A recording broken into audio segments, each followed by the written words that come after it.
Hello, everyone, and welcome to Cosmere Connections, a bunch of book-loving nerds rereading Brandon Sanderson's Cosmere series. From book 1 to book 16 million, we'll be covering every secret connection there is to find.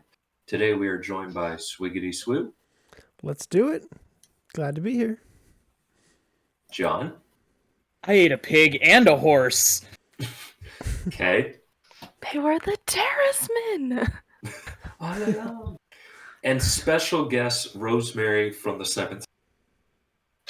Hi, everyone. If you are a 17th Charter, you probably know me better as Kaymyth. I am one of the moderators there, regular Shardcaster, and an author in my own right. Thank you very much for coming on to our show. Thank you for inviting me. Of course. The door is open for all who wish to come.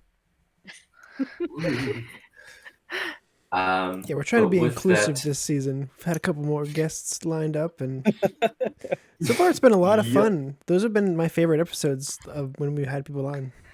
That's just because you're bored of the rest of us. Your words, not mine. No. Yeah. Okay. I can smell the truth when it's in front of me. Sure. And today we're going to be covering Mistborn, Hero of Ages, Part 5, Trust, Chapter 64 through 68. Jump straight into it. It's Chapter 64, which covered by Swiggity. That's right.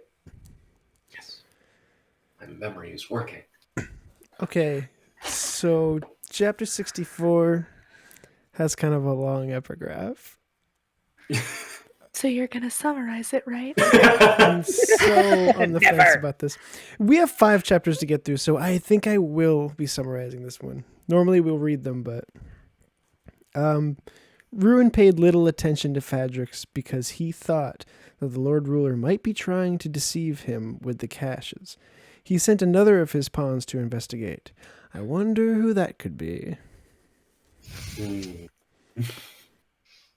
you guys think I missed anything in that, feel free to speak up. It does occur to me that I forgot to look too closely at the epigraph on mine. I'm going to go grab my book real quick. I will say, Sweetie, your epigraph, it was plot filler. Like, why didn't they send the Inquisitors immediately? Because here's why. Yeah. It's kind of giving more, it's just kind of giving us more of a background of information that we haven't learned in the story. And it continues to tie into the fact that Ruin has, when we've been talking to him, he's continuously been talking about how all men are his pawns. So this is just more of that confirmation that Ruin thinks of all of the characters as his pawns. Has he called them specifically pawns? Not pawns, but he's like, you all work for me. Does that imply essentially the existence of chess on Scadrial? On either Scadrial or... I don't know if he actually does he actually use the term pawns? I use it in my head. Yes. No, I know he considers all humans to be his. I think it says minions. Yeah. One must realize Ruin considered all people to be his minions. Yes. But there is a certain ambiguousness to who the actual person he sent here is. It doesn't quite call it out. No. I have a theory on who that would be, but I'll save it for the spoiler section. Well, based on what we know about the story and the fact that Ruin has revealed himself to Vin, we can kind of assume that it's Vin that they're talking about is the pawn, because she was the one who actually went into the storage cache to look around. Okay, sure. I mean, that was where I was going with that, so yeah. And Vin did realize it in the last chapter. Oh, shoot, I've been leading him to every single one. Yeah. I guess the way it's put here, I feel like there's a little bit more to it that we'll kind of realize later. But that has nothing to do with what this chapter is actually about. This is a spook chapter. This is where spook comes back to the light. He's alive! So Spook hears a commanding voice in his head once more, telling him to deliver a message. He comes to slowly and realizes where he has been, what he has been, which is to say extremely hurt from the fire and slow to rebirth at the lack of pewter spike. First, he sees a teary-eyed Breeze, but he's more elated to see the sight of Beldra, who has been standing watch for days. Although he needs his rest, he immediately acts upon the words he heard in his coma, asking for Sazed. He is desperate to get his message sent, but in no shape to do so himself. So Goradel volunteers to transport the words, and Spook calls for a thin sheet of metal, for anything not set in steel cannot be trusted. And that's pretty much the whole chapter. Yep. And he can't speak the words aloud. Someone would be listening. Which doubles as like us reading the book, not knowing what the actual message is, right? Mm-hmm. It's brilliant. A couple details I wanted to call out in this chapter. So when he first wakes up, he sees Breeze with like tears in his eyes. Uncharacteristic tears. He also says it's an uglier face than he was expecting. Yeah, I love that. It's because he was expecting Beldra. Yeah. Like, that's a cute detail and all, but it really made me think about like Breeze and Club's relationship towards the end of Well of Ascension. I wonder if there's some part of Breeze that like was feeling more hurt by Spook's situation because of that connection. Probably. I could definitely see that. Because Clubs and Breeze were definitely really... They became good friends by the end of book 2, before Clubs died. And Breeze has kind of been... He's been in the city, and when he's been in the city, he's been trying to help, like, take care of Spook in a way. Like, make sure that he's doing okay. I also kind of wish we got a bit of that, like him trying to be to Spook. Oh, what was that? You cut out a little bit. I kind of wish we got a bit of maybe Breeze trying to be sort of fatherly to Spook, like watching over him, making sure, like maybe, are you eating well when they first meet or something? Breeze seems like one of the least fatherly people on the crew, though. So that would be so Yeah, funny. he's got to be too subtle about it. He's just like, I can't show that I care. Exactly. Yeah. Right. The most is that he probably stopped asking him to go get wine for him. Well, and there's that great little moment in Well of Ascension, I think, where he tells Sazed that he's like, oh, you've gone and aired out my worst secret or whatever. That you're a kind person? Yeah. Dang it. Oh, dear. We all know the type. Another one I wanted to point out was like when he first wakes up, he goes, why have I been asleep? Was I on watch? Should I go on watch? The shop. And that, like those two words, the shop, like that just brought me back to Final Empire and like made me think of his whole origin story and his connection with Clubs and how far he's come. That made me so sad because because it also implies in that moment that he forgot that Clubs was dead. Ooh. And that he wasn't with Clubs anymore. And so he had to have that realization again that, no, I'm not in the shop. Clubs isn't here. Like... That's so sad. That's also a very, very real thing. Mm-hmm. Yeah. Like, how funny. Poignancy in this book. How funny it would be if, like, he regressed all the way back to the Final Empire. Like, he still has a crush on Vin. He's very shy and nervous again. He's only speaking in backwards. He has memory See, loss. now that would have been hilarious if he woke up and the first thing he said was, wasn't the where was I? I mean, wasn't the where being? Yeah, there you go. You're better at that than I am. I wonder if Ruin speaks Ska street slang. That whole time he's in the well, he's what the heck has preservation done? The big secret, no. For anything not Why said a in certain slang thing cannot be happens. trusted. Anything else for chapter 64? Okay, Kaymyth, Rosemary. I believe you have the action-packed 65.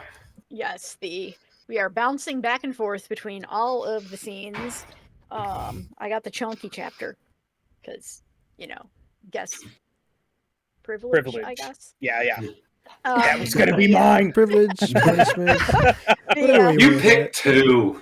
That's because I knew one was the one I wanted, and the other one was the shortest one. But the epigraph here is really just kind of going on about what happened when the Lord Ruler held the power and what he did to the terrace. And again, it doesn't tie too hard into the chapter. I think it's just Brandon going, I need to put these in the right order so that they make sense. Yeah. But yes, okay, so our scene starts in Elend's point of view, with him and Ham staring out over their troops and at Phaedric City, and Elend's like, I'm still kind of a cinnamon roll in the core, despite all the Mistborn stuff, and he looks at Ham and goes, we really want to do this, and Ham goes off into one of his little philosophical rambles, and then the impossible happens. Ham comes to a conclusion. That's right, Hammond had a character arc. Will wonders never cease. And inwardly, Elend also ponders it. Oh, obviously, Ham says, no, we probably shouldn't. And Elend's, thinks about that, and what would Vin do? Maybe I shouldn't think about what would Vin do, but wait, no. In fact, she wouldn't, because she's learned stuff. Yes, Elend, your cinnamon roll nature is contagious to your spouse. It's just how it goes.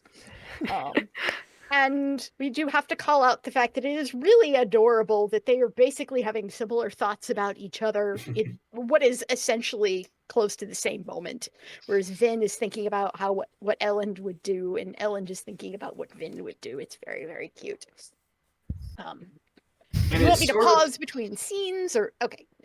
It's also really nice that Vin is very pessimistic of herself, and she's like, I would do it.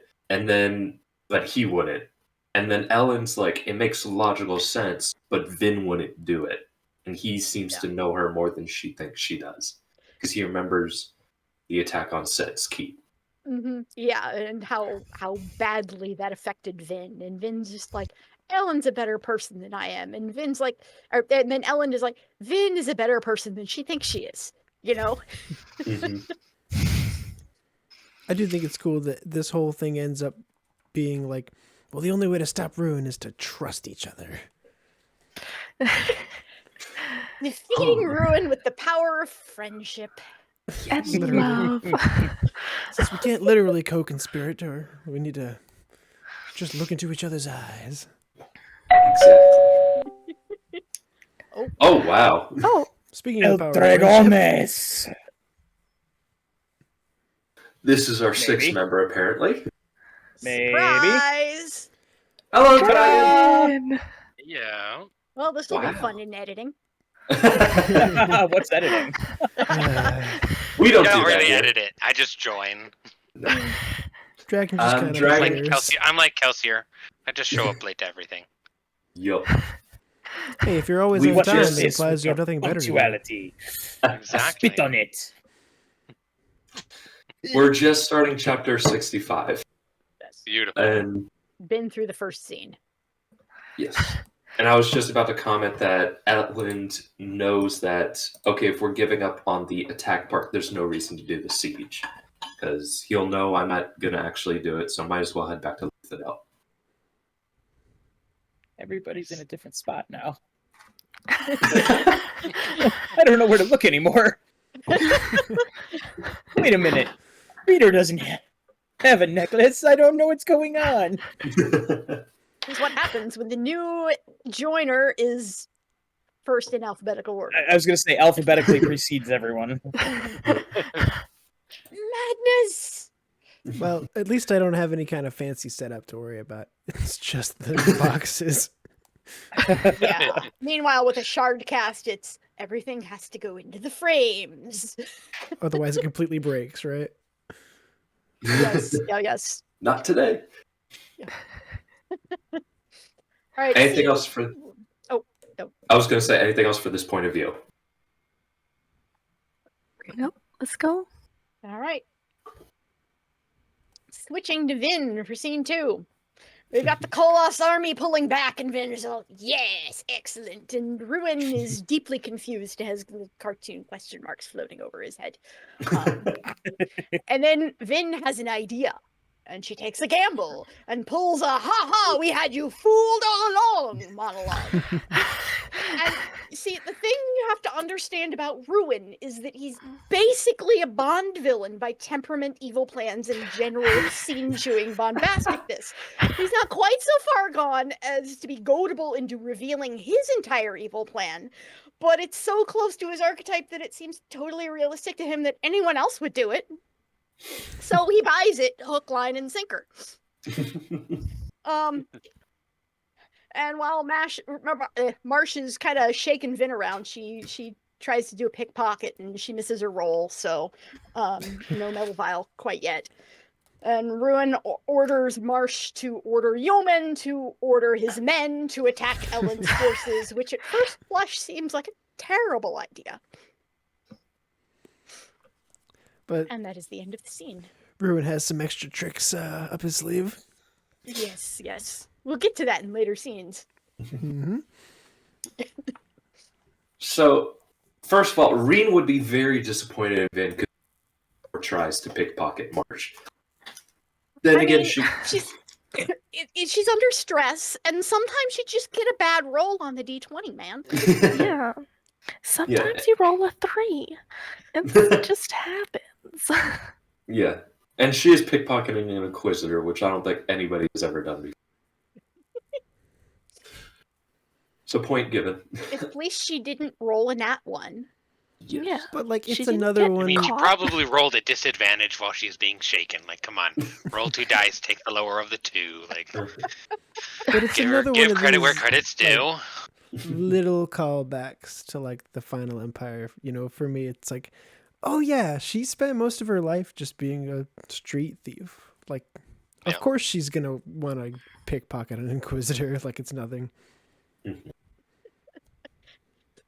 I mean, this one used to be her friend, so it's a little less intimidating. Maybe.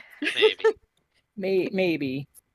This one He's is also way still- scarier than all the rest of them, so... And he is being manipulated by Ruin, so... Plus, Vin hasn't Yeah, feared well. death in a long time. Vin wonders very briefly, like, how can yeomen believe in this creature when it's signing away your death? And, like, I can't help but remember, Vin, you trusted a man who said, I want to kill God and overthrow the final empire. Why? I mean, It's the power of faith, Vin. Come on. I mean, I like that at least, point, like, at right? least Kelsier was nice to her.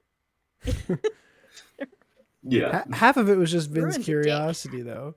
You know, she's like, I just gotta see where this goes, if nothing else. Like, what else? Where else am I gonna go at this point? Right?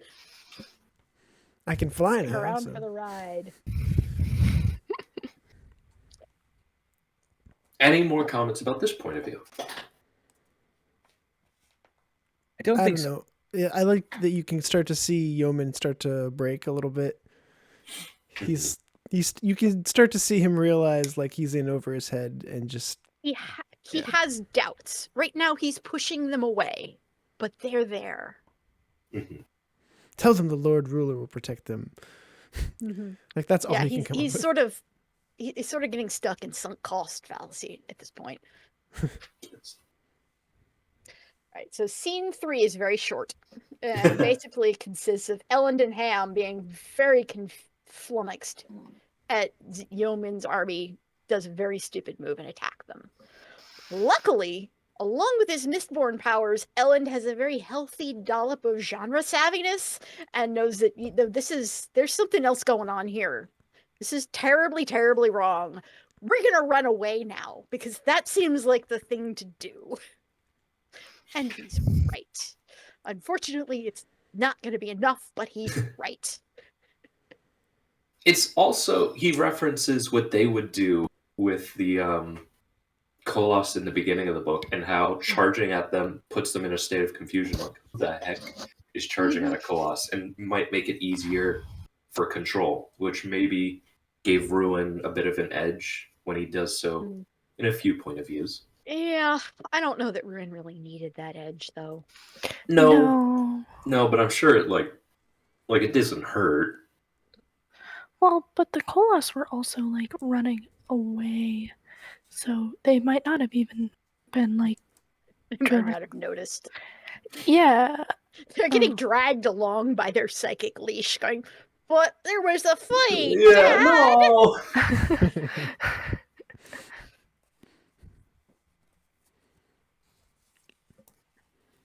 I guess that's all we have to say, right? Yeah, there wasn't a whole lot there. It's time to retreat. Back to Vin. Yolen has a very sad face because blind faith is a real son of a bitch sometimes. Ruin uses Marsh to try and shake the atium location out of Vin, and she takes another shot at the pickpocket check. Tells the GM she rolled a 17. Still, somehow it's a fail. And somewhere beyond the book, Vin's player is swearing. Ruin does a little bit more scenery chewing, and then he drops an info bomb. He's been holding back some cards. And Vin is all, oh crap. No. I'd like a piece in this scene, like the way it opens up with like Yeoman sitting there silently weeping, and I feel like it lets you see like he's kind of having like this blind faith, but you can like it gives like you can see his internal struggle, you know, because and here's is faith is like this very big theme across all of the books, like particularly highlighted through Sazed mainly. Like, what is faith? You can believe in anything. Can you believe anything? Like, how does that affect like the afterlife? So there's just like this very strong like line throughout the whole books. And I just like the way it's really exemplified in Yeoman here of someone like trying to hold on to what they believe is true, but you can see that it's not just blind. He's not just a zealot, right? He's like, he truly cares for his men. Like, he's a king who cares. It gives him depth. It lets you feel he is sitting there crying, but he is going to also continue in his what he believes is, you know, the correct faith and what he needs to do, despite it sacrificing his men, you know. And so I just kind of like that like extra like complexity that it gives to him. Yeah, it's like Brandon took a genuinely good man and put him in the antagonist seat. Yeah. Right, and you see, like, the longer you spend with him, the more you're, like, empathizing with him, and then he goes back to capturing Vin, and you're like, oh, I don't know about this guy. And then you just, like, see him crying for people that follow him, because he doesn't want them to die. And it's a huge example of, like, the biggest theme in this book for me is just, like, questioning, you know, and ultimately coming to grips with the fact that faith can be a tool just as much as it can be something that spurs you on and gives you hope. Like, there's just so many different aspects to it that are explored in this book, and like this is one of the beautiful extremes of that. I'm so glad you pointed that out. And as somebody who's actually in a faith, I do sort of from another point of view is it seems to be more like somebody is using his faith against him. Like, I don't think the Lord Ruler would have done this. Would he do it to Ska? Yes. But to Yeoman and his people, like, those aren't people. And so he's having to face, would the Lord Ruler really sacrifice his citizens against an army of beasts? Like, in my faith, like Catholicism, I see a lot of things being really ruined for lack of a better pun, nowadays. It's just I see a lot of it being used in ways I don't think was ever meant to be put through our faith. And I can almost empathize with Yeoman, like somebody's using his faith against him and pretending to be a false god. And it's not just and more.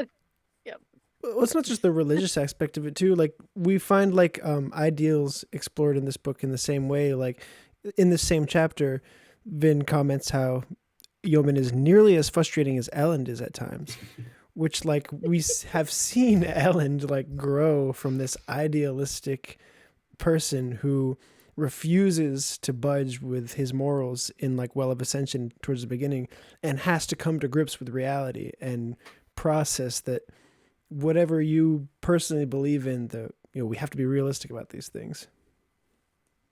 Yeah, and it also really highlights how even though the Lord Ruler was actively working against Ruin, how Ruin was still able to twist and use him to his own ends. Just like, yeah, we know, because we're sitting here from an outside point of view, that the Lord Ruler would never, ever want Yeoman to do what Ruin told him to do. But there is literally no way for anybody to prove that to him. Mm-hmm. Especially when one of his priests is the one saying it. Mm-hmm. I mean, imagine how Vin feels. She literally killed the Lord Ruler. She knows 100% that he's dead. Mm-hmm. And she's got Ruin FM right there. And that basically he was trying to give her an oblique warning about Ruin, like you don't know what you've done. You have doom to solve. Mm-hmm. And Swiggity, real quick, your comment about Yeoman and Elend, could it be Yeoman is somebody coming from the other side, where he's from the other end and has to relearn that optimism and that faith? Oh, absolutely. And I didn't think we were going to talk about this point of view at all. Supplies! Welcome to Cosmere Connections. Let's see how long the next one goes. The things you want us to talk about, we don't. The things you don't want us to talk about, we do. Exactly. The things nobody expects anybody to talk about get hashed at by length, and you wonder where the hell it came from. Yep. We talk about a Spanish Inquisition number of things. Because nobody expects the Spanish Inquisition. No, never. Just nobody bring up Chief Stormlight, weapon because is that's how we fear and lose like a half surprise. hour. Surprise and fear. Wait, no. All right, scene 5. It's another really short one where Elend essentially feels Ruin steal the Koloss from him. The Scadrian language apparently does not possess sufficient curses for how terrible this is, so he just has to make do with whatever their equivalent is of hell. Yeah, it's funny you should mention that. What the hell just happened? It's like, yeah, John, Brandon, any other author would have tossed an F-bomb in there, but no, okay. Which I'm proud he doesn't. Which I mean, the question is, that means the Lord Ruler in his religion didn't develop much about an afterlife, because they never really reference swearing by a heaven or by hell, whereas in like other books they do. So I find that interesting that, like, let's just look at the theological reference of him having to say hell versus anything else. I mean, which we know Brandon would put in literally anything else if he could. It also could be a very rough translation, because Brandon has said that basically all of these books happen in their own language, and we are getting a translated version, and try not to think too hard about Wayne's puns. It's also highlighting that this is like the only Cosmere world that doesn't have like a in-world curse of like rust and ruin or storms or something like that. I mean, they do have rust and ruin, just not yet. Just not yet. Right. The only one Save that that for the spoiler section, guys. they have Lord Ruler. Like, Lord Ruler. Yeah.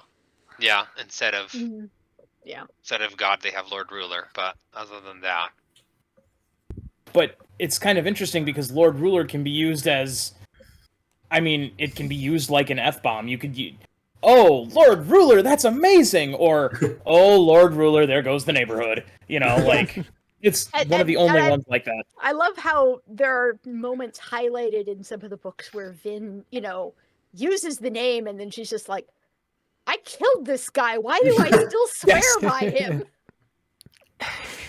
You. Because it's what you do. And focusing on the chapter a bit, I was not expecting this conversation. Strategically wise, you've got Yeoman's forces, Elend's forces, and the Koloss, and now the Koloss have turned around. Elend's forces literally surrounded on all sides. And it's problems, man.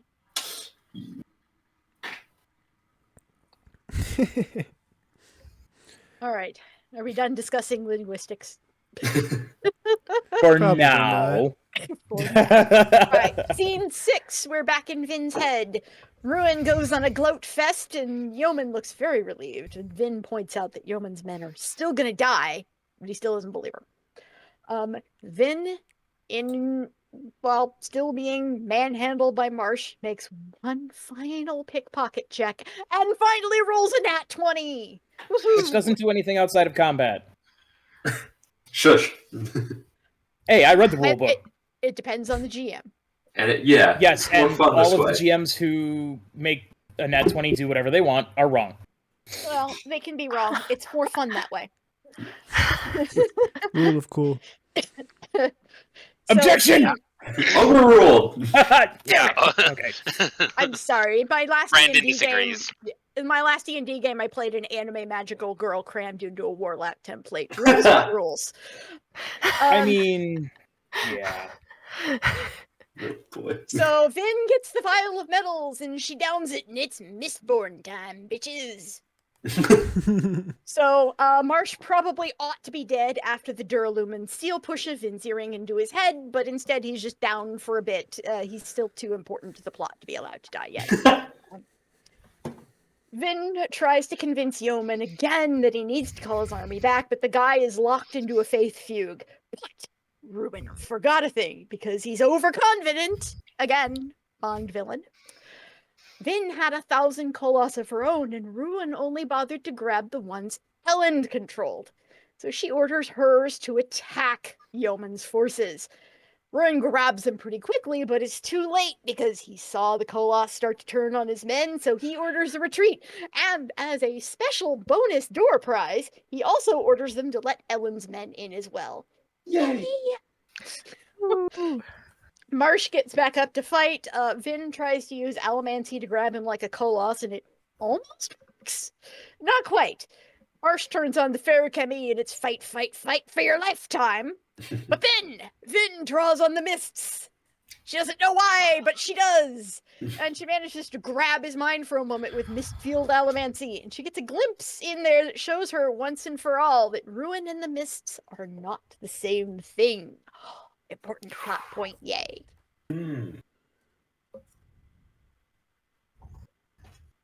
Okay, there's so much to talk about in this one. Yes. I like that Ruin doesn't see her pickpocket because metals are invisible to him, and therefore he could not literally see this, likely. I question the survivability of this, but we also argued a long time ago could actually survive being beheaded. So Yeah, Survivability of an Inquisitor? the spike, the earring. That's something that I think needs to be, that isn't addressed in these chapters and will have to be addressed in the spoiler section for us to be able to talk about, really. Yeah. Well, there is a reason I made a note. There's a reason that he was able to survive this. And And for now, it's Inquisitor's incredible healing power. Inquisitor's incredible healing power also being directly fueled by Ruin, who was probably giving him a boost. okay. Two small things that I don't think are nearly focused on enough. Marsh having feruchemist strength, feruchemical pewter, and the fact that Vin got Duralumin from that vial. Which means they know about it. Well, yeah, once Vin had talked about it and written it down on paper. Yes, Yeah, but we have never seen another. Well, Zane, we have not seen any other characters really have Duralumin, and Well, this we shows also that. haven't met an enemy Mistborn, really. in a while. Yeah. Since Zane. Yeah, Since basically, Zane. yeah, Zane was the last one, really.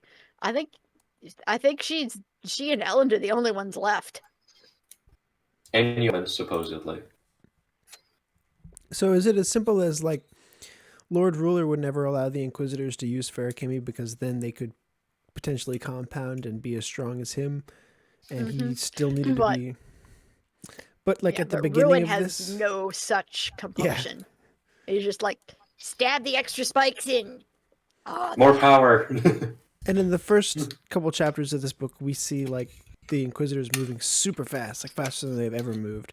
That was kind of foreshadowing for this, right? yeah. Ferrochemical speed. Yep. Every time. Yeah. I don't think I have anything else spoiler free then. Well, yeah, and I only caught part of it, but I one thing I did kind of think about is, well, he says she only has 1 vial's worth of brass to pull on, when technically she drank 2 vials, and she only Duralumin steel and pewter before, so technically she'd have 2 vials of brass and or zinc. So I think that's something to think about, and B, I also just kind of made me think and wonder, like, why don't they do more with, why don't they put more metal in their vials?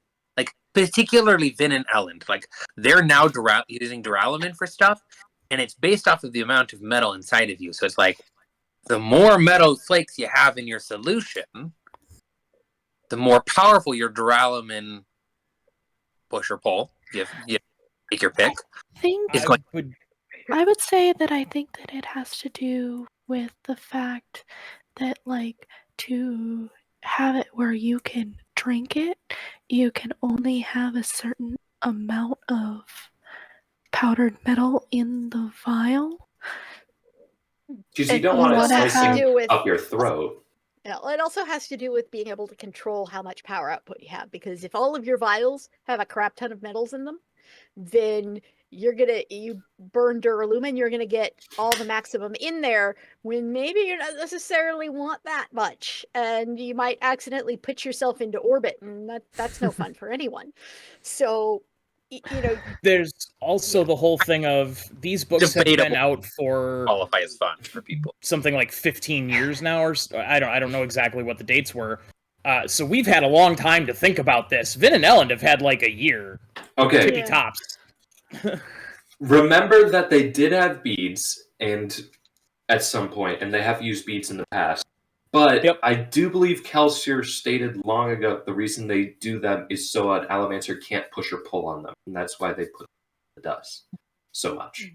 To at least make it more difficult. That's why they use powder.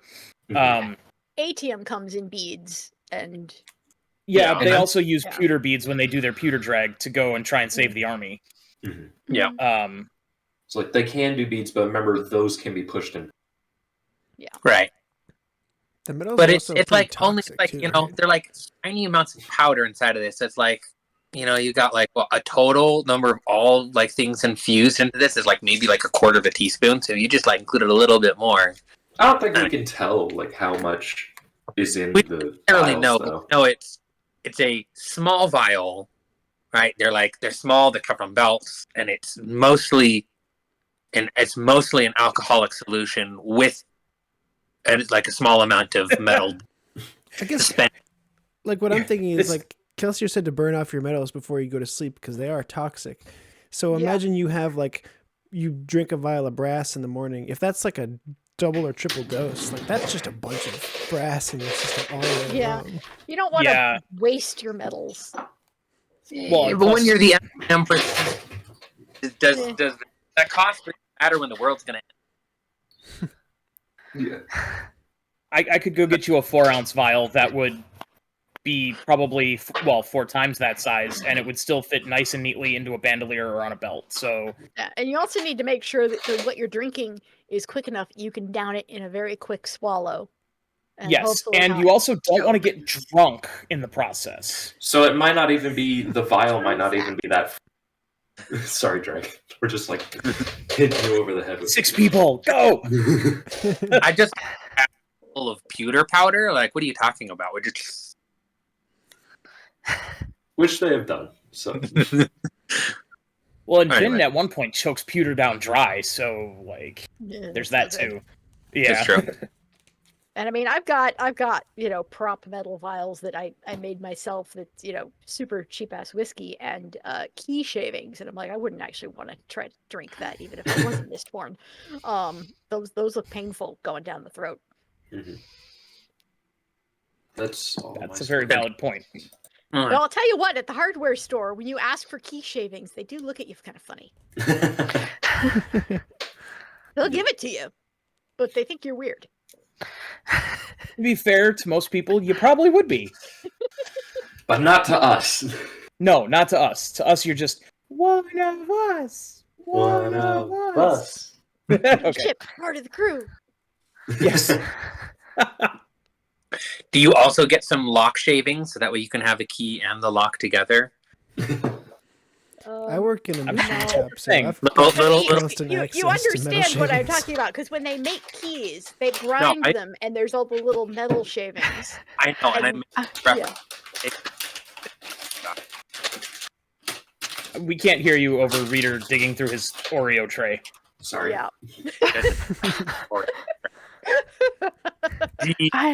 I guess I'm got your joke, Dragon.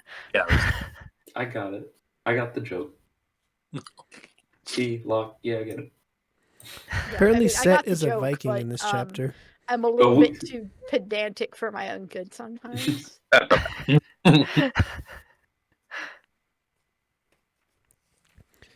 Yeah, we should probably Alright. move on though.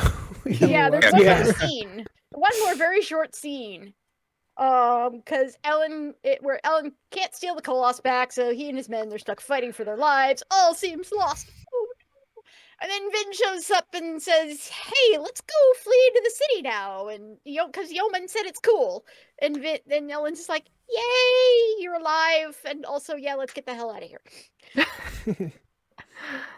What took you so long? Of course, I you love didn't get that. a nice, wonderfully pithy reply. I was dealing with an Inquisitor and a Dark God. Like you do. You know, It's a jungle out there. Like one does. Like one does. Must be Thursday. It is, It was ironically. nice. I know, that's why Anyway. Okay. It was You never nice can seeing- tell with something like that. I love it. It was nice seeing how Alamancers work in an army. Like, they showcase how steel pushers are working, lurchers, pewter arms. It was nice seeing how that actually worked in a battlefield setting. Yeah, that was cool. It kind of reminded me of some of the big army fight scenes in like Avatar: The Last Airbender with the Earthbenders working in tandem. It's something we never got to see really in these books. And I don't think we'll get to really see again. Probably not. No fantasy battles Well, coming up. And then my only other note was Elend once again surrounded by Colossus and Vin coming from the sky, just like in the very beginning. I mean, that's how she do. That's my other army. The woman likes to make a dramatic entrance. Anything else for this chapter at all? There was a lot of chapter there.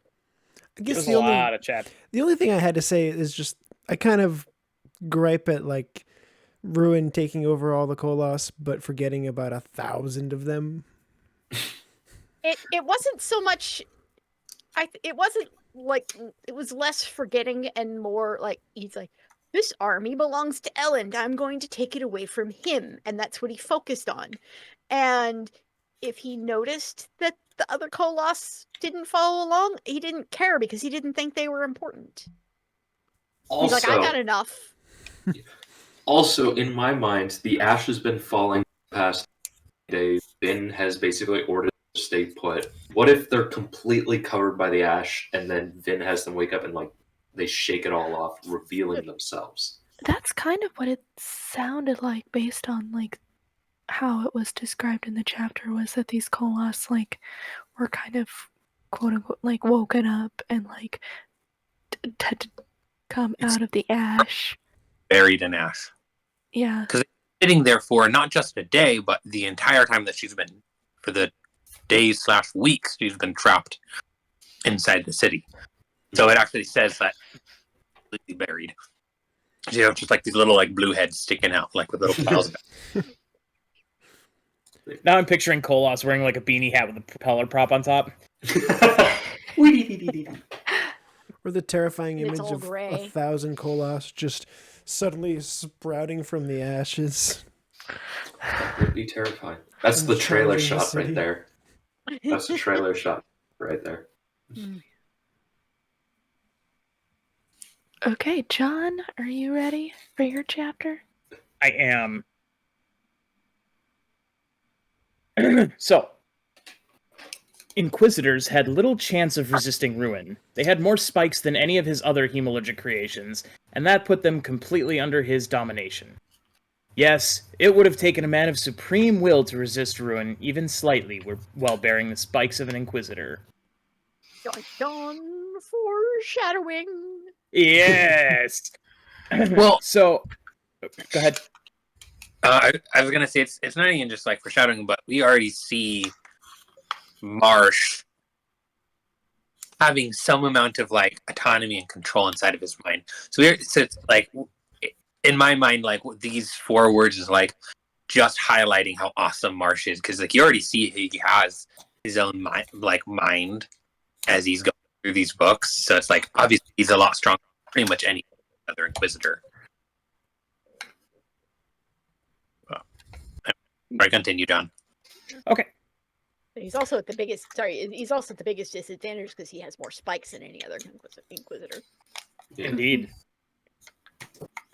So Sazed is riding upon his trusty steed to Fadrax on Tensoon in the form of a gigantic horse. He's amazed at how strong Tensoon could make his body as a horse and the endurance that he has. He also kind of takes a moment to regret not taking his time to ask after Kandra powers, and instead of kicking himself and having given up on spreading faith to people when they most needed it. It would be helpful if I could read. Let's make that bigger. I've been there before. He thinks about it and how and Tindwell and how she was willing to give people that lie if that's what they needed to hear for the encouragement. And he finally does then ask after the Kandra, and Tensoon explains to him that ferochemists became mist wraiths, and then when they got spikes that Sazed doesn't really know about yet, I don't think, they were charged hemalurgically, they would come to consciousness as a Kandra. He was told about blessings, I believe. Yeah, but I don't think he knows that they're hemalurgical spikes yet. He in this chapter he tells him about it. He's like, "Oh, we're just like the others, but we don't have as many spikes as Koloss and Inquisitors do. Why do you so because they have more spikes than we do? Why do you why have so much of love for like bloodlust, because they're affected by ruin without him controlling them directly, whereas Kandra are not, because we don't have spikes." He very explicitly says that, so he knows. He says blessings are spikes. We have less than everyone else. Literally the next line. I think is so lame. Because Spook gets one piece of metal in him, and all of a sudden he has visions of Kelsier, and Ruin is influencing all these people that have spikes in them, and then the Kandra have 2, and just because they don't have 4, they're totally independent minded. I don't know. That's just so Also, bear in mind they're not human, so their brains don't necessarily work the same way. Yes. They consider themselves closer to preservation, and that might actually give them a little bit of assistance, but they are obviously still concerned. They're also very tiny spikes with a relatively small charge. Do they even have brains? I mean, they have some you sort have of to. cognitive something going on up there. Even if it's not necessarily in the form of a brain. Yeah, They definitely have organs and a brain of some sort. Yeah, from what Brandon has described, essentially the spikes with their hemalurgical charge help to bridge what's a cognitive block in them.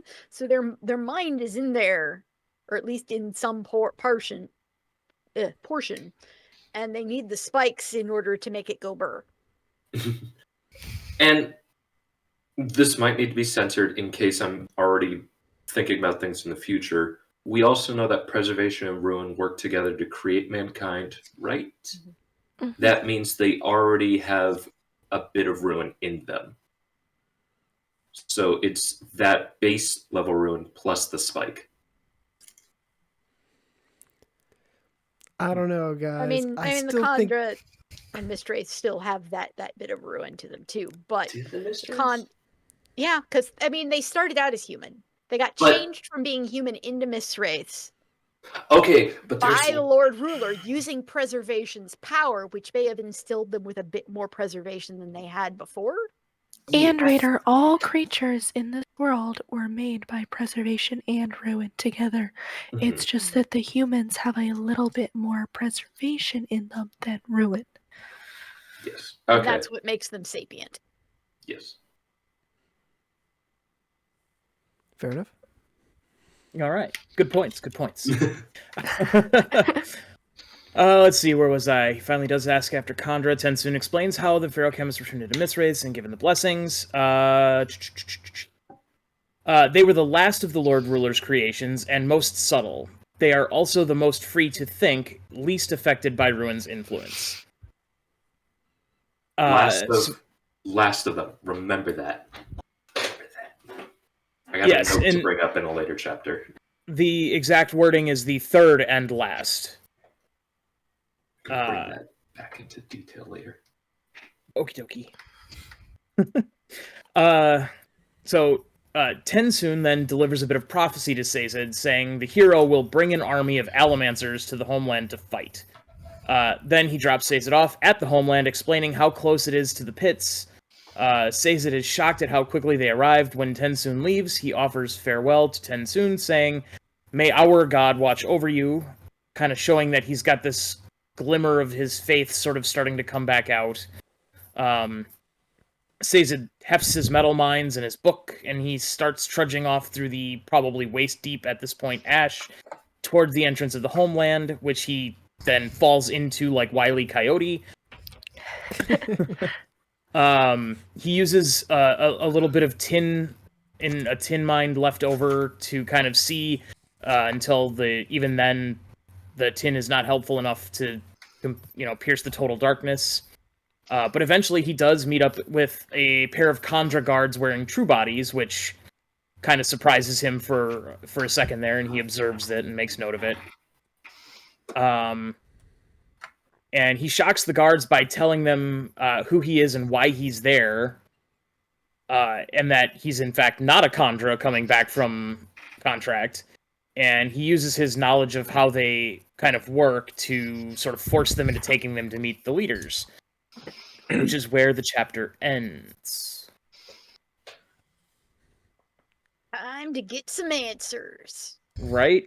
Yeah. Plot, plot, plot, plot, plot. So, you kind of breezed over this, but the pits are the homeland.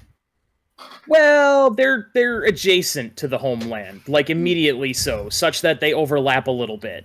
Yeah, like the Kandra can probably go wander in and out of the pits if they want to, but it actually makes a point of saying that there are several passages that the Kandra had to collapse so people wouldn't wander into the homeland from the pits. Where do you think Kandra are getting human bones from when they go out? Oh no. What do you Well, we know that they're not part of. They're given the bones when they're given a contract. Yeah. Yeah, they're giving bones. But they have to go out to get the contract first. No. Yes, but they also They're not come allowing back people wearing to a the body. homeland. There's still- a drop. You do a drop point. Here's the contract. Here's what we want. Here's your bones. Here's your payment. They take it, and then you have a Kandra come out. Chill. I was thinking more like, okay, somebody makes a request for a Kandra, they send a Kandra out, then they're like, okay, here's the contract, here are the bones. And they're like, okay, they disappear to And come they back in the bones. But they there's got to have be like, I'm sure they have like a storeroom of bones. I'm just saying, this Have explains a where blood. that comes from. And I'm sure, people die in the pits and the Kandra go, aged meat. yeah, there's got to Right. be some like high Exactly. schooler Kandras who are like sneaking out on a school night and they go pick up some bones. Probably from the pits. Milan. Dude, let's go get some bodies from friends. it. But we know they Yeah. don't take all the bodies because when we get the flashback in Final Empire where Kelsier's like in there, he comes across like a skeleton. So like there's Wallen. still bodies in there. Wallen And sees they some. make their own true body bones. They can, they can But, design their own bones if they need. but they to. aren't taking those out in public, I'm guessing. I mean, No, how they would you would know? dirty- How would you know? Unless they are deliberately walking around translucent, which is a conscious choice on their part. How would you know? Because they see them as like their prized possessions, and if But if That's they're why they going do out it at like, home. So I don't have human bones hanging around. I will use my home bones to go get the corpse. but like they don't want to Yeah. leave those special bones out randomly on their contract. Yeah. though. They'll go like, okay, I got the corpse. I'll go take the bones home, and then I'll go out of my contract. Yeah. There are ways to do it. But it is kind of Yeah, genius to have the homeland be there because supposedly no one returns from the pits, right? So Mhm. if anybody, nobody's going to be exploring around that area. No one's going to want to be there. Like it's all together some place that's avoided. You know what would be great though is if the ministry guys at the pits had explicit instructions. Okay, well this crack over here, that's not part of the pits, so go throw all the corpses in there. It's like the Lord Ruler feeding his pet Kandra. Yeah. And also, the terrorist people are also at the pits. So it's also now, in a strange way, like their family is complete once again. Because we now know that the Kandra were terrorists. All the terrorist survivors are now at the pits. So it's like they've both come to this one place. I'm so mad at myself for not having picked that up. Yeah, I hadn't thought about that. That's pretty cool. Yeah. Yeah, That's really good. I cannot believe I missed that. Good job. Thank you. Yeah, just this whole And- part, the whole like idea of him being like, oh, that moment he has with Tensoon of like our god. Like it is really cool to have Sazed like representing his whole tribe and like the fulfilling of what they have always been trying to do and his own personal mission throughout this book of like trying to find faith again. Like it's just so cool. Exactly. I love when he gets off the horse and Tensoon throws out. He's like, "Oh, that must have been the body he used." And I'm like, "You're looking at Kelsier."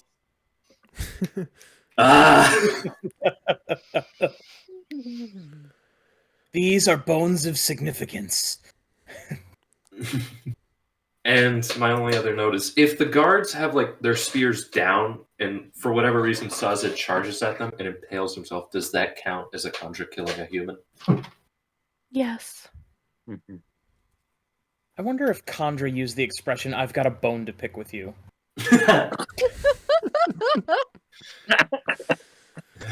My brain. Shit. Or is it considered very crass to say? Or maybe that's just how you invite another Kandra over for dinner. I was gonna say they use it, but it Fava means something beans. totally different. Right? Anything Fava, else for did you say 66? fava beans? Yes, And a nice Chianti. exactly. Oh, God. Anything else? Okay, for I'm done now. 66? Next. Okay. I found my people. Yes. Welcome. Chapter 67. The Koloss also had little chance of breaking free. 4 spikes and their diminished mental capacity left them fairly easy to dominate. Only in the throes of a blood frenzy did they have any form of autonomy. 4 spikes also made them easier for Allomancers to control. In our time, it required a Duralumin push to take control of a Kandra. Koloss, however, could be taken by a determined regular push, particularly when they were frenzied. How cool would it have been? Did you read that? Oh, sorry. Go. I didn't want to interrupt. That goes back to some of what you were wondering earlier: is why is it easier for Ruin to control Koloss than Kandra? It's not just the number of spikes, but the fact that Koloss start out not as smart, whereas Kandra have full human level cognition. The Koloss are a lot more dumb, difficult to find thinky. Easily persuaded. How cool would it have been in the Well of Ascension when the Koloss are in Luthadel? Suddenly, Breeze shows up with a small army of Koloss. That would have required Breeze to not panic. No, like, he's underneath the rubble, he's having his panic. Because he's constantly soothing everybody, right? It's like he could have felt on the Koloss. Well, it actually says that he specifically tries to soothe the Koloss, and it does nothing. Because he's not pushing hard enough. He's not. He's right. So, remember, his whole thing is subtlety. A, his thing is subtle. B, they're enraged, but not. We find it when they start having fear, they're easier to start controlling. So they're breaking into the gates when he tries it, because they're banging on the gates is when he tries it, and so they're still in their initial rage. He's kind of hitting a bunch of them, and he's being more subtle. So if you probably waited till some of them were getting picked off by the army, they're fighting, and so they're starting to be like, oh, we're dying to like little humans, right? Like Ham comes in and kills off like that section of them, and then he had to pick one and done a full push. He might have been able to get it. Yeah, I imagine Breeze could, with surprising ease, take control of a single Koloss and go, that worked. I'm imagining a character arc where Breeze has to learn to be straightforward from this. And like he stops being subtle and starts like doing something explicitly. And I don't know, it was just something that came to mind. It was a what if. But I mean, it'd be cool. Breeze is almost certainly a savant, so I'm sure he's got the power. He just needs to figure out how to use it right. And trying to take control of a group of frenzied Koloss is a lot harder than taking control of a single, relatively calm one. Yes. You can riot to control as well, right? Yeah, I don't think it makes a huge difference. It doesn't. They'll interchange inside of this book between whether they're soothing or rioting to take control. I picked up on it. I did pick up on that. Orianne would have. I think Orianne just knows people really well, and that's why she's so good with that. I noticed a couple word changes when you were reading the epigraph. Ooh, really? Yeah, only in the throes of a blood. Again. I know. It's not the first time. My book is written in metal, though, so I think it's the... I got one of the first editions. So I do have the one with all the errors. One that I thought was interesting was they changed... only in the throes of a blood frenzy did they have a taste of true autonomy from a form of true autonomy. Oh. I thought that was kind of an interesting one because, like... A form of true autonomy almost sounds like a loaded Cosmere statement at this point. Yeah. I mean, they're a lot more difficult to take control of, and in that state, Ruin probably doesn't feel like he needs to control them, so he just lets them do their thing. Yeah, they're kind of doing. They're destroying. Great, keep it up, guys. Okay, onto the actual chapter. The battle had finished. The crew, with yeomen, watched from the city walls as Ruin sends more and more Koloss for the next attack. Vin, held by and holding Elend, is proud of her first true success. She remembers how scared Ruin was when she drew upon the mist, something she was only able to do when she fought the Lord Ruler. Add another ding to the counter because an earthquake suddenly hits. Yeoman, who also fell but is saved by Vin, says that they want to win. Says they won't win. Wow. Says they won't win and that Vin has doomed them all, fulfilling the Lord Ruler's prophecy. Elend comforts him, and Vin realizes he found that balance that he spoke of so long ago. Vin fingers her earring, which had been fixed, returned, and placed back in her lobe, and thinks on how she can trick Ruin. Perhaps she could fool him the same way Yolen had tried to do so with the earring. She could make him act prematurely and show his hand. But Vin couldn't say this out loud. She turns to Elend and trusts that he will understand. And he does. Together, they talk about the atium and how Vin needs to retrieve it. He trusts her too. A trust that was formed by love. Quote, I need to leave then, she said, embracing him tightly, closing her eyes. I know. End quote. They kiss once more and Vin leaves, taking Ruin far from Elend. One last quote, that this is what broke me. Let's have a chase now, you and I. And that's the last thing Finn thinks. That's Kelsier. That's Kelsier when he pulls on the Inquisitor back in the Final Empire. I was wondering if you guys would pick up on that. I love that. I just picked that up this read. Let's have a chase, you and I. Kelsier is my favorite character of all these books, so like all of his quotes, I'm just like, that's him. That's that guy. But yeah. This chapter is perfectly Elend and Vin, and it shows how close they've come together and how much they know each other, how much they love each other, and it perfectly summarizes the part title.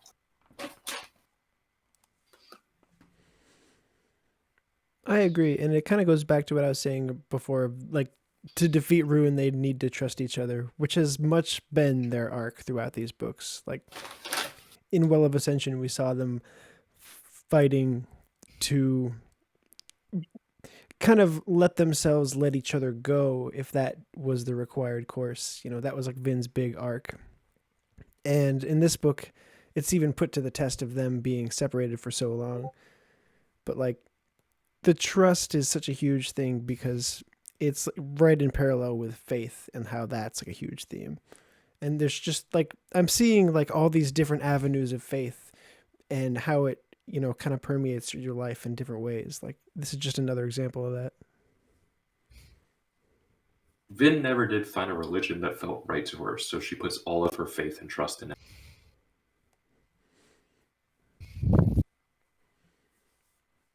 Anything else for 67? Oh, what about the balance that Egg Elend for a finds? heart. What is the quote? Someday we'll find Someday we'll find it, the balance between who we wish to be and who we need to be. Mm-hmm. Elend has found that balance here. And I think Vin has as well. Very much so. But we're not seeing this from somebody else. We're seeing this from her. Well, we see her find that balance earlier, right? Kind of inside of Yeoman's ballroom is where you kind of see her come to terms with that. And so now this is Vin's that was from Ellen's point of view, seeing Vin come to terms with it. And now you see Vin's point of view, watching Elend come to terms with it. And it was from, quote, his decision to run away is when he made that, when he found that balance for himself. Because it's kind of like the obvious move to attack the city, but the old Elend would never, ever have done that. And even after all this hardship and all this pressing to be a more difficult man, like, there's still that glimmer of the old Elend venture with his baggy nobleman clothes and his books stuffed into his little pocket. You can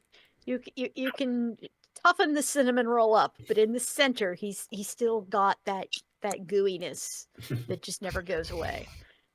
That gooey cinnamon. Mm-hmm.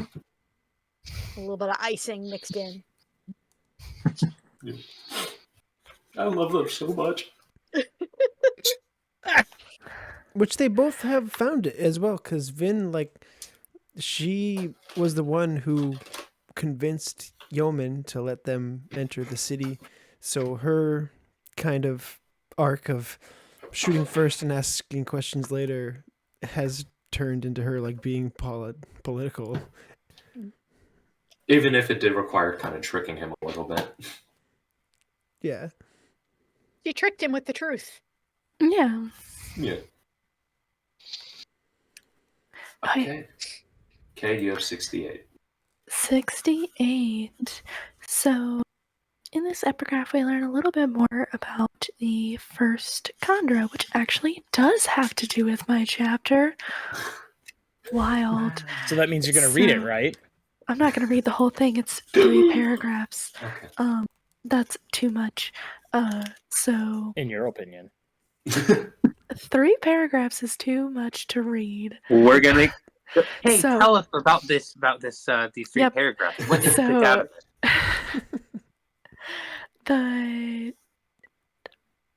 The Lord Ruler, when he held the power of the Well of Ascension, offered his friends to become the first Kandra, to be turned into the first Kandra. What his friends didn't realize is that they were making a deal for all of the feruchemists, that all of them would get turned into Mistwraiths if they agreed to this. And the Lord Ruler did this in a way to kind of, he knew that feruchemy was going to be, is a very powerful source of power to have. So he was trying to make it so that there weren't going to be any feruchemists, but he forgot that, feruchemy is genetic and it skips generations. So there were still feruchemists being born afterwards, even though he did turn all of the feruchemists who were alive at the time into Mistwraiths. Only had to turn every single terraceman into a Mistwraith, then he wouldn't have had that issue. Yep. And then we would have been in much bigger trouble. Oh, yeah. Rashik never knew yes. about recessive alleles. Nope. Goes to show you. Okay. There's like that fancy science stuff. Punnett square. Okay, Kate, before we get into the chapter, this is what I wanted to bring up. Rashek is mid-ascension. He has gained the powers. He's using them. They are fake, right? Mhm. But he still has the time to speak directly into it. And they're in some sort of time-paused mindscape. He's like, hey, I can give you immortality, turn you into Kandra. Right? Mm-hmm. But as we saw a few chapters ago, Hemalurgic. So how does Rashek make them Kandra while being the third? Because I doubt when he had ascended, he immediately created spikes, placed them as Inquisitors and Kolas. So he learned the art of Hemalurgy from us during the Ascension.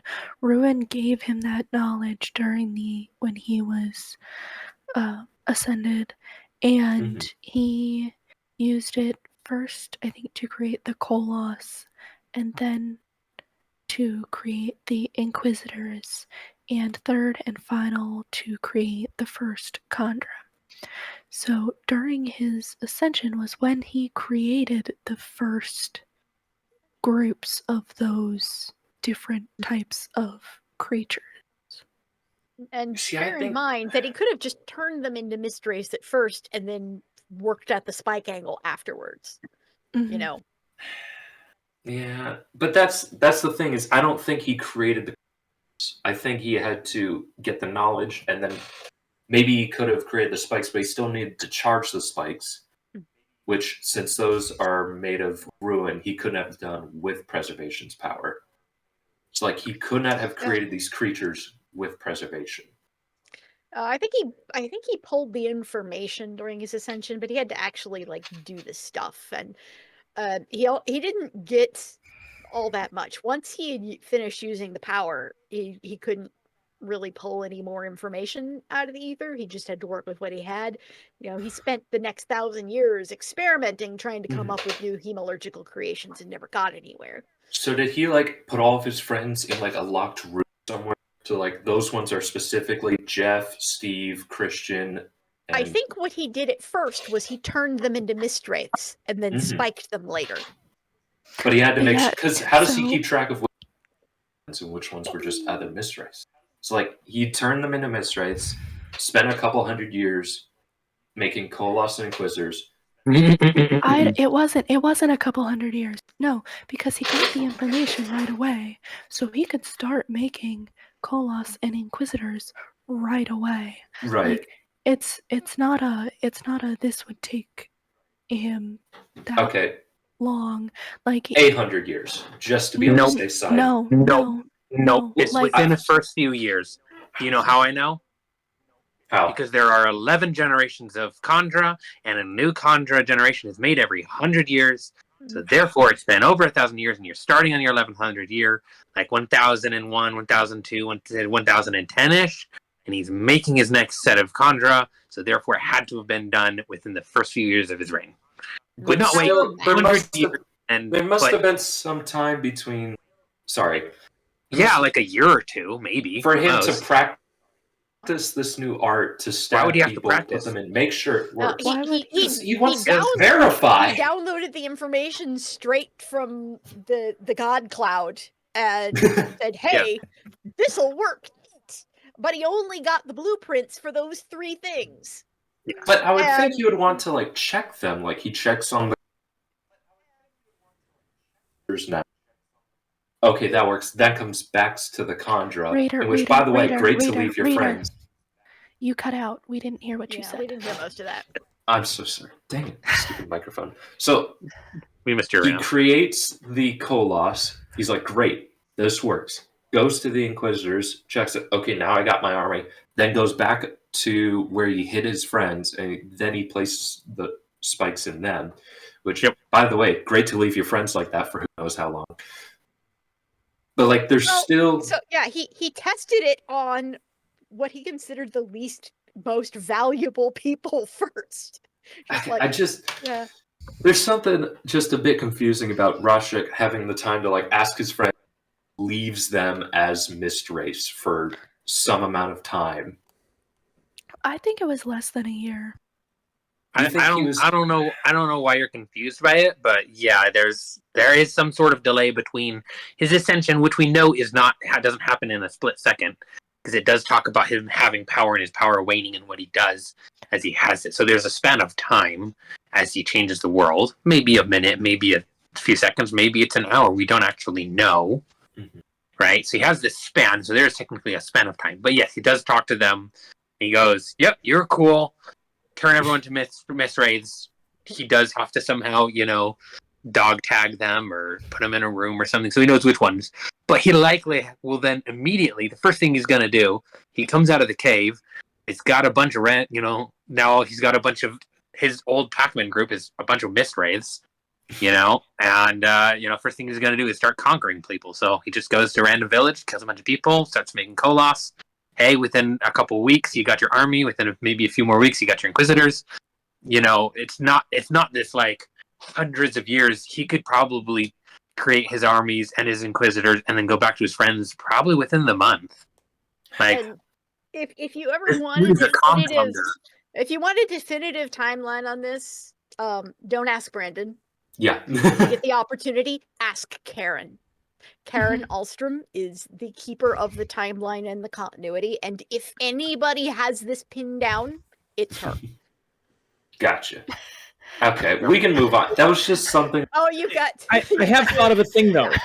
I got the Karen find out. Spikes that create the Kandra and the Koloss are not the same as the ones that create Inquisitors. They can't be, because there were no Allomancers, or very, very, very few Allomancers at the time of the Ascension when all of these hemalurgical homunculi are being made. So also, the spikes that are in Koloss and in the Kandra are spikes made with just normal people.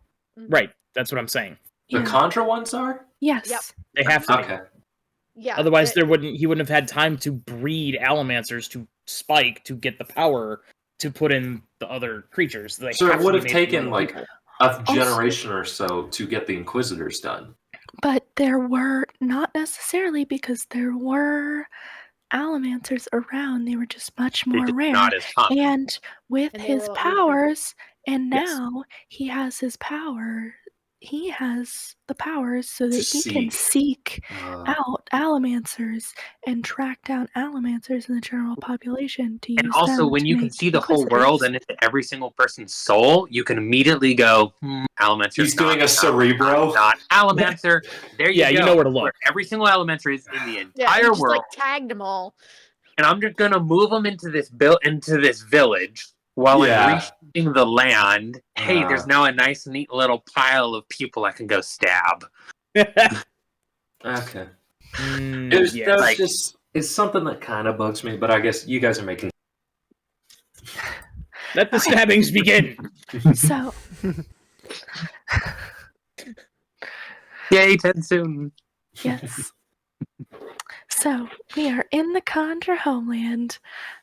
I changed my Sunny pup to his bone form because all of the Kandra, you can see all the Kandra's bones, so you can see his lovely bones. So, one thing I'm disappointed with on those, only one tiny little quibble. The bones look like they should glow in the dark, but they don't. They're the exact color of thing that you would think, ooh, that glows in the dark, and then it doesn't. You're like, oh, but it's still the cutest thing in the world.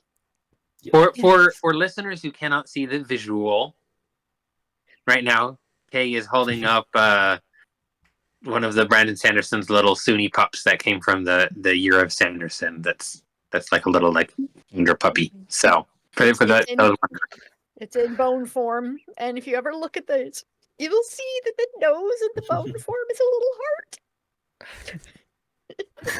It's very cute. So, Sazed is in the homeland. So the guards are leading him to. So the guards lead him to a room which we know is the trust room from our knowledge. And inside he meets with two Kandra. He ends up meeting with two Kandra who he talks to and about how it's the end of time and they need to talk and communicate information about the prophecies and the end of the world to try to figure out what Ruin wants. What is it that Ruin is after? Maybe looking at, because Sazed has his book that he and Tinwell put together that Ruin has then changed the prophecies from. So if he can talk to the Kandra, then who have that knowledge in their minds that have not been changed, that has not been changed by Ruin, he can compare and see what it is that Ruin didn't want them to notice, didn't want them to know or focus on about the prophecies, try to figure out what Ruin is after, what his plan is. They're convinced, and so they go and get a whole bunch of other Kandra, and they come Holier in. than thou, boomer seconds. Well, so Hey. I was excuse me. No need to be derogatory. I'm also getting there. Oh, come on, there's no boomers here. Some of us are Gen X, but no boomers. I'm getting there. So he talks to them, and he finds out that the Kandra who he's talking to, who he previously thought were the first generation, are not. They are in fact the second generation Kandra. So he's like, okay, sorry, I'm so sorry to waste your time. I'm here to talk to your superiors. Like, GTFO plebe. With your manager. Can you please go get your manager for me? And the seconds are like offended that Sazed is like not wanting to talk to them now. But they hear a voice from up above that tells the second generation to leave the room. And these are the first generation who come down. The whole time. Yep. who come down from their alcoves, and when they come down, Sazed sees that they all have human bone, not the crystal or stone or wood bones of the other Kandra. And so they tell them that it's their own bones, that they, from when they were human, that they still use. And then they sit down and they start getting to work. I think that's such a cool detail. He's like seeing them as they were aged 1,000 years. Like, it just adds to the idea of him like discovering them again and unearthing this ancient knowledge. And of course, there's a reason for it. They weren't skilled enough to use true bodies, so they kind of stuck with what they had. But just imagining these old cryptic figures emerging from the depths of the pits, like, it's such a cool visual. Well, I'm going to add to that, like, visual. It's not them emerging from, like, the depths. They're not. It's not like there's in a sense almost a feeling of like an analogy of they're descending from above. Mm-hmm. There's almost like this heavenly, like, they are these figures of ancient lore. They have like the knowledge of his religion, and they are descending from above, right? Voices from above. So it's like, oh, like they're like the voices from on high, and they descend down to him to come talk to him. And so I just find that Be not afraid. Chances analogy. are, at least one, if not more of them, are direct ancestor of Sazed. Yes. Whoa. And they do call him, they refer to him as a descendant. Yeah. Which I thought was Right. World I mean- bringer. I mean, World likelihood they didn't bringer. have any kids because they were all the young punks that were Roshik's friends. But One could have had a kid. probably they were potentially like the cousin or the brother of the kid that had Sazed eventually, you know. So They also call him Lord Ruler. Like, I would find it kind of funny if, like, my best friends called me by my By your title. like, they don't call him, like, Roshik or some other name, but the Lord Ruler. That well, would have been a no. cool detail. You make After that 1,000 change after a while. But, Yeah. and can we just take a moment to really appreciate how the seconds got booted out? Yes. Probably This- the most satisfying moment in the book thus far. The silent generation Y'all are spoke up. bitches. And, okay, the bones is another question I have. When Roshik... Really good care of those bones for them being 1,000 years old and still intact. Yes. But when Roshik changed everybody into Mistrace, did he only change, like, their skin, their organs and stuff, and then their bones just, like, fell out? Or did he, like, create a Mistwraith and just put their consciousness into the Mistwraith? I think you just transform them into Mistwraiths, and then you got bones inside, and they sort of come apart and wobble around. Okay, because that adds a whole new layer of when the terrace people wake up in the morning, see, like, oh, the sun's now... All of my cousin is now a pile of goop, and his bones are laid out across the floor. Yeah, I was thinking that too. The thing is, like- Mistwraiths slurp up bones and wander around with them. They just sort of, build them weird. Yeah. it would be odd to wake up in the morning, you slept in late, and you missed the transformation, and your sister is a amorphous bony blob eating What's your going on here? Oh, eating crap, your I just got table. taken over by Ruin. Well, the way it's pitched is like he was granting them immortality, but like really he was just turning them into goopy globules for a time. But it kind of starts to come together when you realize they could take their old bones back. Like that was something when I first heard, like, oh, so we turn them into Kandra as like a gift? I don't know if I would want that. But I guess essentially, once you rebuild everything, you kind of back to who you were, right? Yeah. Mm-hmm. I like that Sazed could very well be one of the first humans some of these have ever seen. And it's very nice that he is their cousin, and so they're seeing kind of what they should have been, in a sense. This is their first time meeting a human, and it's a Terraceman, their ancestral cousin.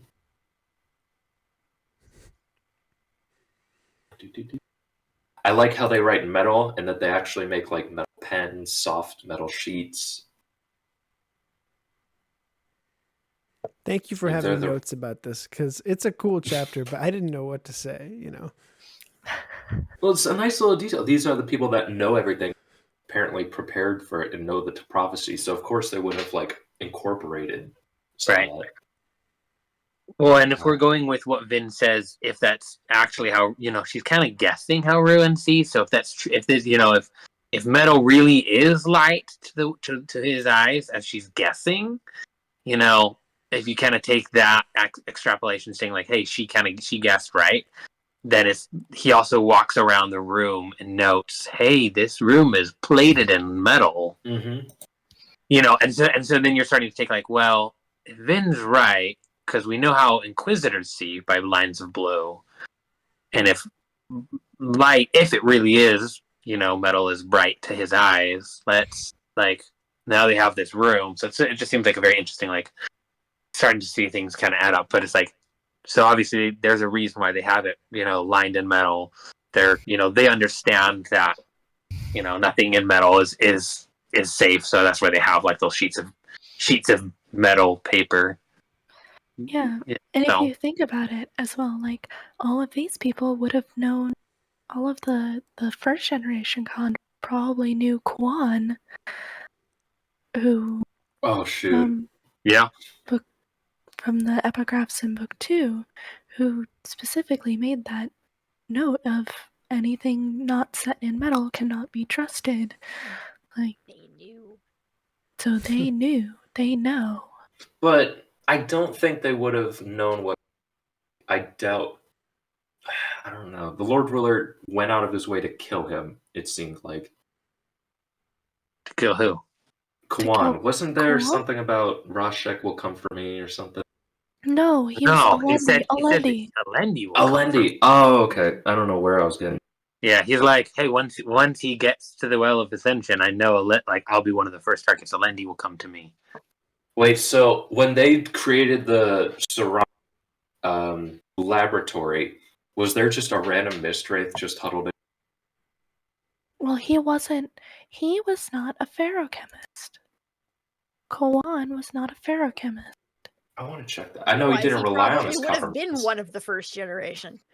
No, Kawan was not a ferrochemist specifically because he was a world singer. He was a world bringer, but he was not a ferrochemist, and the ferrochemists didn't trust him when he told them that the prophecies were changing, because they could pull it out of their metal minds, but their metal minds had been changed by Ruin as well. But he just had the knowledge in his head, which couldn't. He says, I don't need metal minds, but that doesn't necessarily mean he didn't have metal minds. Yeah, like most world bringers, Quan is presumed to be able to use all of the abilities. It's like, yes, I'm in agreement. He might not have been, and I do like the idea of that, but I feel like as a world bringer, you need to have that ability, and there's nothing stating like he doesn't have them. Like he says, yes, I have like really good memory. Doesn't he say like he checks his memories and realizes they've been changed from his memory to the metal minds? It's from him talking to the other ferrochemists, the other world bringers. I feel like he was one. I don't Consult think the Copper Mind. I have. I just checked the Copper Mind. Quickly. So, That's it. That's what I read. We don't have confirmation about whether or not he's a ferrochemist. I didn't think that he was, but I guess people are saying he might be, but there's no confirmation But he is or he was isn't. one of the first generation. He just never bothered to identify himself. It's like, I'm hanging out here, and We'll just pretend that it wasn't me. Okay. And then my only other note was not Rashek. Sazed comments like he has 300 religions in his memory, and that some of those are sects of each other and all that. There are roughly 4,200 in our world. So there is either a drastic loss that was in the past 1,000 years, or like there was no religions at all in Well, pre-Israel. it's called the Part of Lord it- Ruler went on jihad and struck Yeah. them all down. Part of Yeah. it was, part of it definitely was, it was, a lot of it was actually lost. And there also may have been a smaller population on Scadrial than historically there was on Earth. I just want to comment how big of a drastic 300 to 4,200. Like that is a huge loss. And even some of the religions we do have today are still, we don't know everything and we piece it together. And it is a very estimated. Mhm. So when he says that the only one that survived was the Terrace religion, what is he referring to there? Is he referring to the fact that the Lord Ruler stamped out all of those other religions, but the only way they remember them is because they're keepers and they have like books referencing the past? Correct. None of those other religions are being actively practiced by anyone, but because you still have the first generation of Kandra who still very devoutly believed in preservation, that religion is still active and in existence. So that would leave the only other religion survivorism. Yeah. Right, but we're not necessarily but survivorism was generated recently, and so it's not the only one that survived the entire time. Yeah. Right. They're just There's saying only those are one the that only two survived. No, All I right, understand there's that. there's survivorism and there's the religion of preservation, and you still got a lot of people who still worship the Lord Ruler. And the Lord Ruler's one. So 3. Right. Well, but technically, survivorism wasn't started at the beginning. It was like worshiping the Lord Ruler came on later. So there's only one that lasted from before Rashek to after Rashek, whereas worshiping Lord Ruler came in a couple hundred years in is when he was like, I'm going to start like building this stuff up. So it's like there's not one that it wasn't there beforehand, right? No one was worshiping Rashek before he took the power at the well. Mm-hmm. Anything else for these chapter sets then? We spent a lot of time on these. Okay then. Next time we're going to be covering chapters 69 through 73. Nice. But it is time to head into the spoiler round. So if you've not finished this book, the entire series, or potentially the entire Cosmere, then we recommend that you stop here because it is likely that we will talk about everything and anything. But if you are up to date, feel free to stick around because it is likely that we'll bring up details you may have missed or plot threads still yet to come. Don't forget to subscribe, leave a like, star, heart, or whatever it is on this podcast, and don't be afraid to comment your own thoughts and predictions, either in the comment section below or to Cosmere Connections pod@gmail.com. We would love to hear from you. But at this where I must part, and my name is ReaderWarrior, and I have been joined by Swiggity Swoo. Thanks for listening. Dragon. Pleasure to be here. John. Hello. Kay. Have a good one. And our lovely guest, Rosemary. Hey everyone. You follow 17 Shardcast. Be aware we have a Mistborn live play show that I am involved in called Diceborn that is available on YouTube under the 17 Shard channel. It's pretty cool. We are close to releasing season 2 at time of recording now, which means by the time this airs, season 2 will probably be getting released. So, go catch up and see what kind of wacky hijinks we get into, and then you get to learn how Ian is an evil genius. And don't forget, there's always another connection.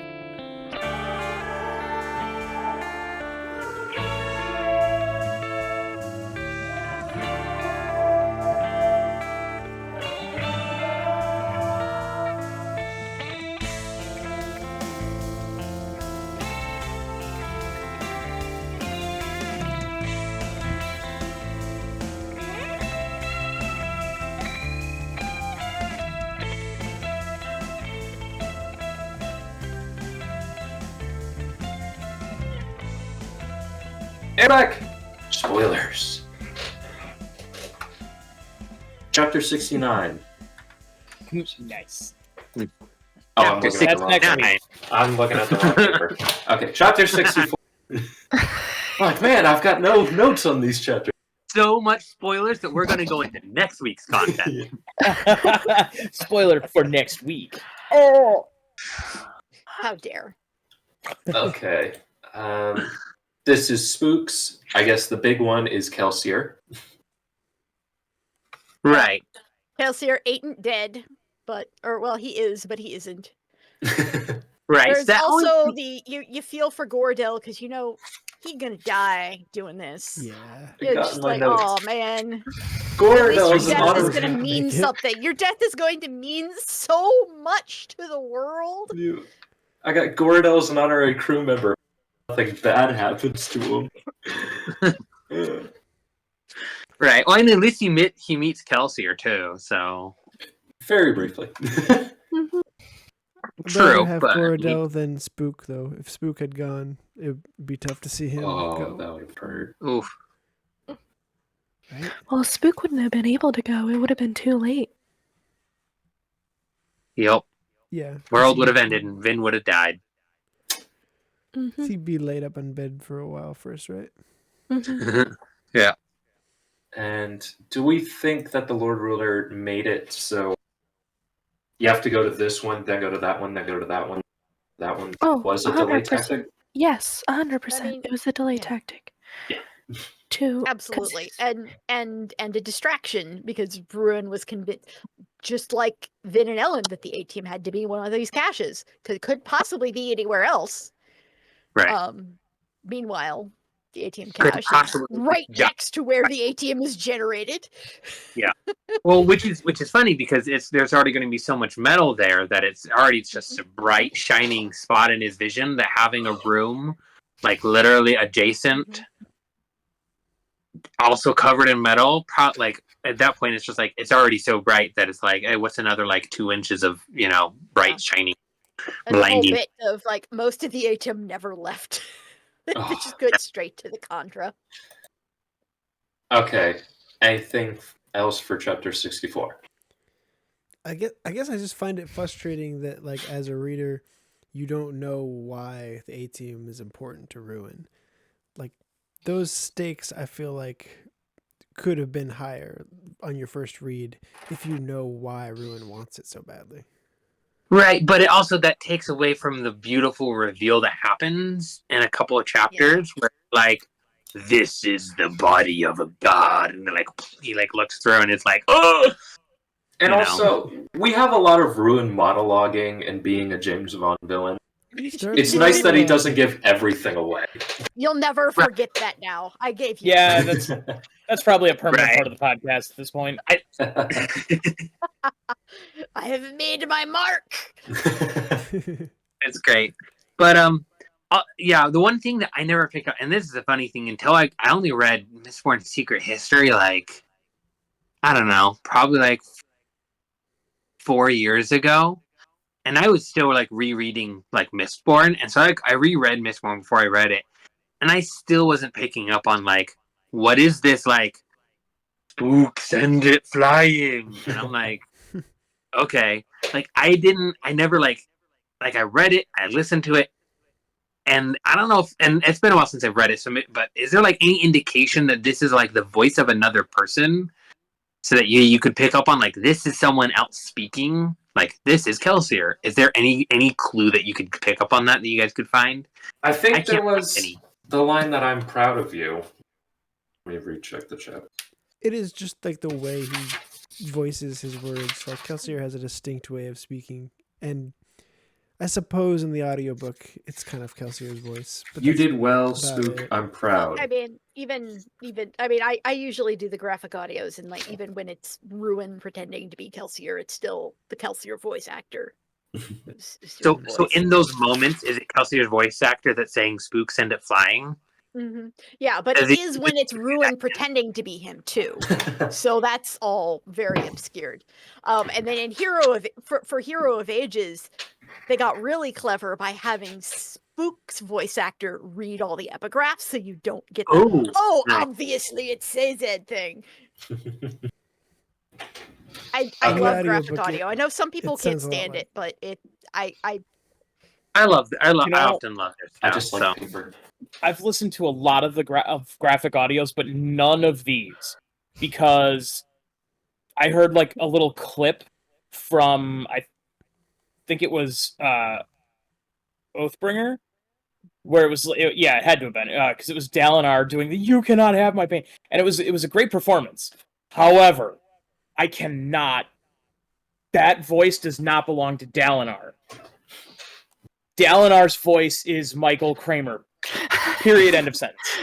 Yeah. And it's just so and jarring. see, now that I've listened to, I have listened to one non-graphic audiobook. I've listened to The Crest of the Emerald Sea, and it's Michael Kramer reading it, and I'm like, wow, this dude is slow, and Oh yeah, He's very and I'm slow. just like, Yeah, gotta you speed gotta. it up. 1.2 speed. I at can't least. do that. That would drive me crazy. If I Yeah, did, well, it I would mess with their voice timbre, and it would just be no. But I so think it's all it's like, about where you started. So if you started audio with graphic audio, then you're not going to like Michael Kramer. But if you started with Michael Kramer, and I imagine if you start the books and you get used to it, it's like just a different actor playing the part. And what's really fun is when you start listening to graphic audio and finding like the crossovers. Oh, yeah.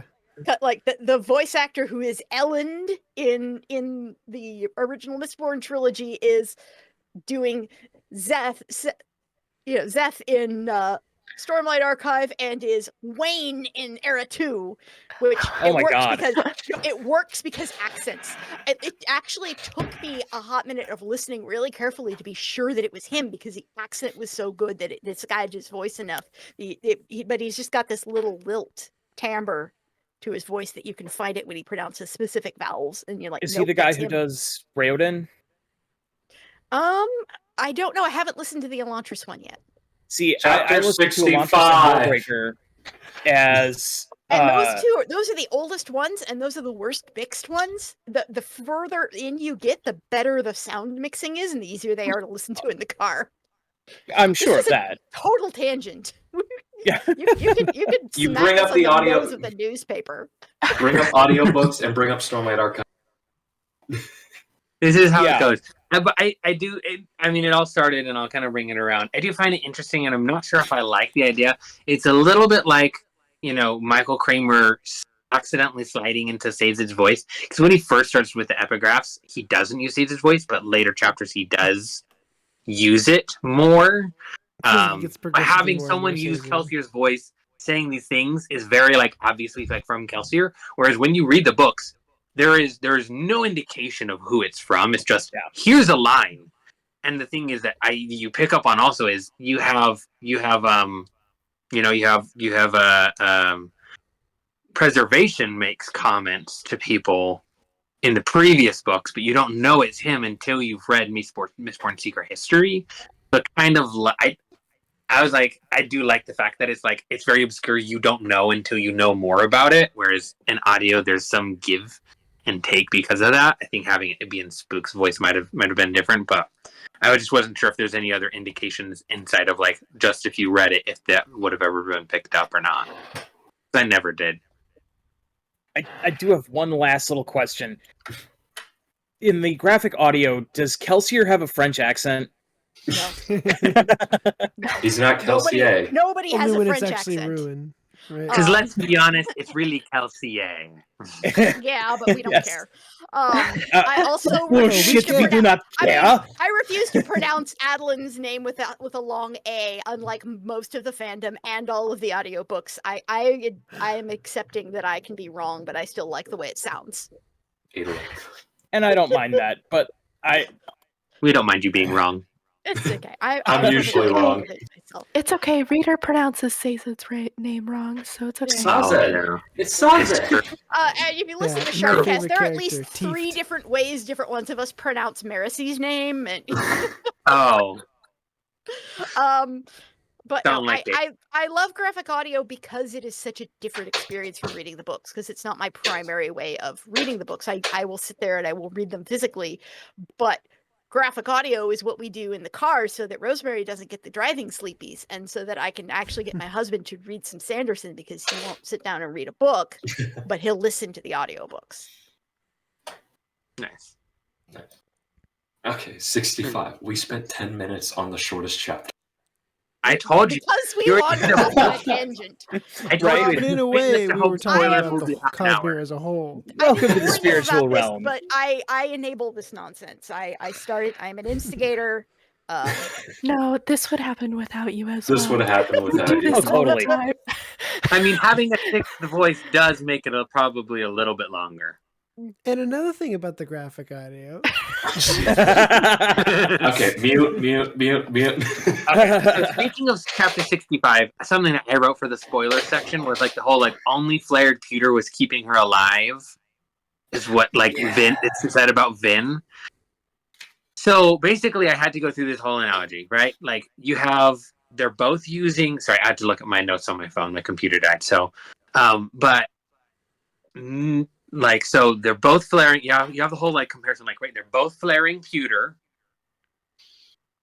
but Vin is able to squeeze more power out of her metals, right, than other people. So that's why he's not already like crushing her throat and killing her. He has to use ferrochemical strength in order to appropriately Also, hold her and his, kill her. his pewter is going to be naturally weaker than most But other his pewter's elementers also- anyway, because it's spiked, and you lose a little bit of power in the spike. That's what I was also going to bring up. So you've got he goes down some, she goes up some. So then he has to make up this gap with ferrochemical strength. Yeah. It's just honestly, something that at readers this may point, not have been thinking about. At this point, Vin is probably a pewter savant. She has burned so much pewter for so long that she is absolutely getting more power out of it. We've argued if Vin is like a pure at this point. Here we go. I don't know that she could have avoided it as much as she's used it. No. Because she has just burned it almost constantly. Well, yeah. Right, Kelsier talks about like you have to be burning it for several months, and like Sazed talks about it's like to get it to do this, but it's also very dangerous, and usually they don't survive. But Vin finds a way to survive by turning it off like once every 6 months, and sleeping for a week. So yeah, I mean, and it can be surprisingly easy to become a savant with some metals. Like I know we've got some mobs that say the vast majority of seekers become savants without even realizing it. Because they just use the power so much. There is a line where it says she comes back to life when she burns pewter, which kind of I think lends to that. Yeah. So in the epigraph, we've got the fact that Ruin kind of made Rashek start the terrorist breeding program. So I like that even though he was racist and a person, like he wasn't at like his own genocide, that's a good thing. That's a plus on Rashek. Yeah. He didn't realize how dangerous it was having spikes. Yes. You got the comment about Set, like what's he gonna do? Bite at us? Yeah, that one's pretty ableist. Nothing but a flesh wound. Well, Ellen's not perfect, so No, nobody's perfect. And Brandon isn't perfect either, and he wrote these books, 20 years ago. Yeah. So. And yeah, this is also the point where we get we know for sure Marsh has ferrochemy because Ruin has been giving him extra spikes. And so I know he heals, but still like he's on the ground for like a period of time. Which is actually the point. The longer he's on the ground, the more likely he is to live, because he's able to use a burst of ferrochemical gold to stop himself from dying. But then he can slow down his healing, and he doesn't have to use it as fast, because the faster he heals, the more he uses up. So he's actually specifically reserving, not burning up all of his gold right away, so that way he can heal his brain without destroying all of his stores. And it specifically says like they sleep so much because they're trying to they're resting their bodies. Yeah. And so and also I don't know that it got that far in. No, it came out the other side. It went out the other side. All the way through. Okay. So Yeah. It's and on the other still, side, it's still hit the not wall going to and- cause the kind of explosive damage that a bullet would, because bullet No. kind of, has a usually has a much bigger exit wound than an entrance wound. Well, yeah. That was Also, And he could bullets probably still be flew using Pewter. when they hit. yeah, he was So- burning Pewter and had gold, and let's face it, Ruin wasn't gonna let him die at that point. Yeah. He was too useful a tool. Ruin would have boosted him if it was That necessary. answers my question. My other note, really, for this is the fact that hemalurgic decay is a thing. If a spike Correct. is not in meat, the power slowly lessens In blood. Yes, however, in blood. it is a logarithmic drop. So it drops a lot at first, and then it starts to curve until it just hits a point where it stays stable. But does that stable still give you some charge? Yes. Okay. There's Because- always a charge. It never completely loses its charge. It always has enough charge to give you a power. Okay. Because Vin, she's like a pretty good Allomancer in general, is getting a boost, and that's how she pierces copper clouds. But Vin also, at one point, like had a good chunk of her life where she wasn't wearing an earring. Because there is one of the things is that preservation got her to stop wearing it. So like that's a lot of decay right there. And Vin pulling it out all these. By the way, she's pushing on a hemalurgically charged spike, which is So still it impressive. obviously doesn't have much of a charge, but I didn't really need to, because in order to pierce someone's copper cloud, you just have to be a stronger Allomancer than they are. Mhm. And So really, she that's what it comes probably could down do to. it without- Technically, she probably could do it without her earring. It just On- makes it easier On to have her. maybe spike. on some mistings, probably not all. Not clubs. Yeah, well, I guess it kind of depends, right? Because she doesn't use it enough to necessarily become a savant. So if they're a savant, she's not. But she also naturally is able to pull out more power from all of her metals. So she could definitely And put like under some she is- cloud. Yeah, she is also very skilled with bronze. I mean, you talk about her not using it much, but she also got so skilled that she could easily recognize pulses and recognize the pulses of the well as being something different. Yeah. And True. and I know that Brandon has outright said that there are, you can cross it over different magic systems. Like an experienced seeker could potentially, identify powers from other planets using Well, it. it's Hoyt specifically does talked that about in Sunlight Way of Man. Kings. Yeah. Different surges. Well, Yeah. well, there's different surges, but it's also talked about in the Sunlit Man. He's like, oh, they have these machines because they don't have a seeker. Mhm. Like, so he like Yeah. straight up said it. So it's like, yeah, at that point, hundreds of years in the future, like it's They know something everything. they just do. Yeah, they A just know little how to. glimpse of far future. And Also- I know what Brandon's setting us up for, and it's gonna hurt all of us so badly. He's setting us up for a war between Roshar and Scadrial, where we love I can't everybody wait. on both sides. And I it's can't gonna be wait to have terrible. my It's gonna heart. be Everyone Oh, no. heartbreaking F and to amazing. Scadrial. I also want to say about Vin, like with her, she was naturally a good seeker. Like when Marsh first trains her on being a seeker, like she's already able to do things So my that he was asking question: her how to much do. of that comes from the earring?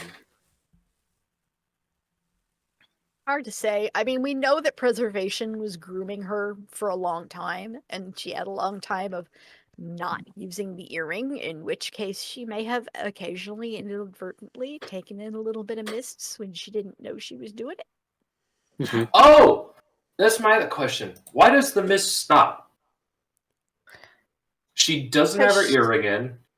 She has ascended, so she's attuned to preservation. Why doesn't all the mist just flood into her right now? I don't think it was quite ready yet. I think there was a How's it timing holding issue on to on her that. power? Yeah, there was a timing issue on that. It was also it was dusk. The mist was only just starting to form. She was also And- inside. Mm-hmm. She was And- inside. Kelsier still connected to the majority of preservation's power because Mhm. when she takes all the mists in, he specifically gives it up when she starts Yeah, breaking in That's at the right. end. Kelsier, yeah, which we can't see right now because Correct. no secret history, but Kelsier is temporarily hanging on to preservation because that is the only reason Ruin wasn't able to splinter preservation when Laris died. Mm-hmm. I would think it would be work better if it was dawn and the mists were starting to the last few wisps of it. I don't know. Yeah. And she draws on the mists when she needs it, but in that point where she finally does start drawing them in completely, she is like almost dead. She is so badly injured, there was no way she was going to survive without pulling in the mists. And it was just everything snapped into focus. Yep. Okay, chapter 66. Supreme will to resist control by Ruin. Marsh. Good on him. Green Lantern core material. And we know he chooses his moment well. Yes, he does. Law of conservation of mass to make a big. Could you repeat the second half of that? Because after conservation of mass, you cut out. To make a bigger horse. Tensoon has to eat the hog and the horse. Yeah. Which was a nice deed. I love how, like, there's an epigraph about human had a small part to play, and it's cool that, like, the humans, the Kandra, and the Inquisitors all come together to, like, stop Ruin in whatever small way they can. Yeah. She will lead an army of Allomancers to the... Sazed leads the army of Allomancers. Does he? I mean, Sazed doesn't lead the army. But Vin's no, the one who he sends leads Elend them. to... But doesn't he show Elend? Doesn't he bring Elend into the trust? True. Mm-hmm. He does. So he's the one who shows that this is here. He leads them into that. Which is that why Tensoon said homeland. the hero will do this, not the mother or Vin. He says she, but He says, she will lead an army, but he's referring specifically because she is the hero. She will lead. Yeah, I'm guessing operating on the assumption they don't know that Sazed is really the hero. They're just assuming that it has to be Vin because who else could it be? Yeah. That is interesting take that Sazed is the one that leads them, that leads Elend and the other mistings to the homeland to show them the atium. Sort of atium. I don't know if we want to discuss the atium retcon at all. But... I was purposely trying to avoid it because we don't have enough time for everyone to break their. Yeah, that is entirely that. I'm pretty sure we had an entire Shardcast on it. A lot of people. A lot of people are delighted.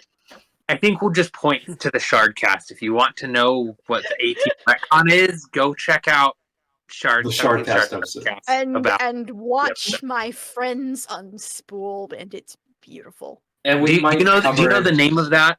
Rosemary, not could you find offhand. No. We'll link it. We'll link it in the description of this video on YouTube. I'm sure it's got atium in the title. Yeah, true. Atium. We might cover it in the first episode of Era 3 because we do a retcon part for Era 2 and talking about the enhancement metal retcons in atium there already. Oh, did we? Okay, I missed the atium retcon episode here then. We talked about the atium not being true atium, but we're also first episode of Alloy of Law. We're going to discuss like small retcons that were made between Era 1 and Era 2. Gotcha. Okay. Chapter 67. Is everybody good on 66? Sure. Yeah. Okay, so 67. I have a note. So we were talking about the Kandra becoming the first generation, and I didn't want to say this earlier because it's a spoiler, but they had to have been turned into Kandra shortly after they became Mistborns because they still retain their memory. Exactly.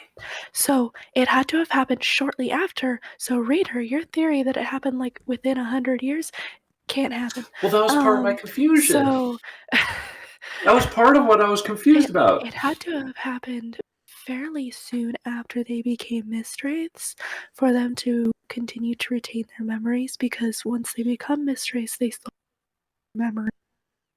At least the Kandra do, and the spikes help them to retain. But I also wonder, memories. couldn't Rashek, with the power of preserving, have like made a way for them to keep their memories longer or something? But yes, that was one of the things I was thinking, and which confused me. Because like, if he took too long, they would have lost their memories. But he had to make the other two first. And like, Melan forgot some things, even just like the hour she had lost her spike in Era 2. And Tensoon forgot a good majority of Vin in like the however long he loses his spikes for. So like, I don't know. Well, maybe he did it Inquisitor style and said, "Okay, you lay down on top of that blob, smash." You know, like who knows? I don't know. Okay, but 67. I think the big thing is this is Vin and Elend last scene.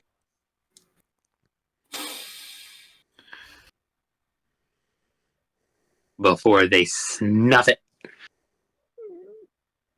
It's okay. They meet on the other side, and it's not okay. It's not. It is. It is totally okay. I will never be okay at the end. It's of this really book. sad. It's just. But in this book, this is the last time they will see each other.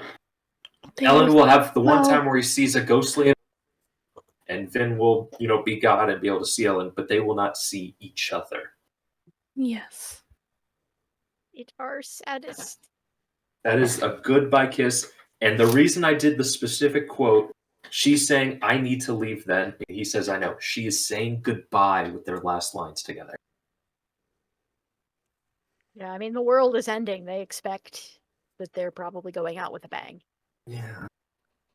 I mean, she also is planning on, drawing in all the Inquisitors, and so she expects to. She's probably going to die. It's just so sad. heartbreaking, man. At least they got to go to one more ball. But ma'am, she goes so bamf on those Inquisitors even before she pulls in the mists. Oh, heck yes. Oh, yeah. I can't wait for that. Okay. Gonna be great. Chapter 68. Argument of the whole Kandra thing. So not only is this the first. And you're gone. You went out. Oh, son of a. How's this? Is this better? I don't think it's the microphone's fault, bro. I think it's your internet. It could very well be. Okay, so not only is this the first human some of the Kandra is seeing, but this is also their next god. Neat. And just to take a moment to appreciate how awesome Melan is eventually going to be. Yes. True. Milan is really awesome.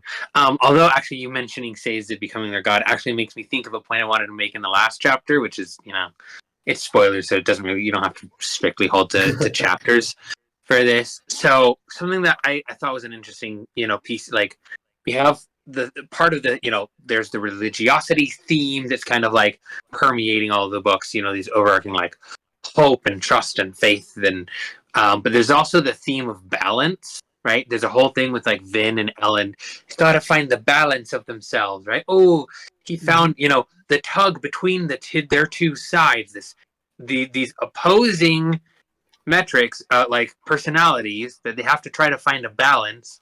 And what does Sazed have to do? What's his struggle for the next 300 plus years? Is finding a balance between opposing forces, with like Preservation and Ruin are fighting over the books in Era 1, and then they're doing the same thing just in one person in Era 2. Anyway, I was listening to that bit, and I was like, this is a very interesting, like, oh, Alan found his balance, and I'm like, interesting theme. Yeah. Anyway, I wanted to point that out, because it's like, you gotta have to have the balance of the gods as well. Well, that's kind of a theme throughout all of a lot of Sanderson's characters is that they need to find their own balance between like what they think that they need to be doing versus what they want to do. Especially, Do I die or do I keep living? well, and it's like and just coming to terms with who you are and your past and being able to move through that is a very big theme that Sanderson has in his books with all of his characters. True. Yep. On that awesome note of harmony, is there any other note that anybody would like to comment in these chapters? Okay, then. Thank you so much for joining us this episode. It has been an absolute delight to have you. Thank you so much. Womp Cut out womp. again. Failed outro. Oh, come on! Hey, Rosemary, thank you so much for all your fun. No.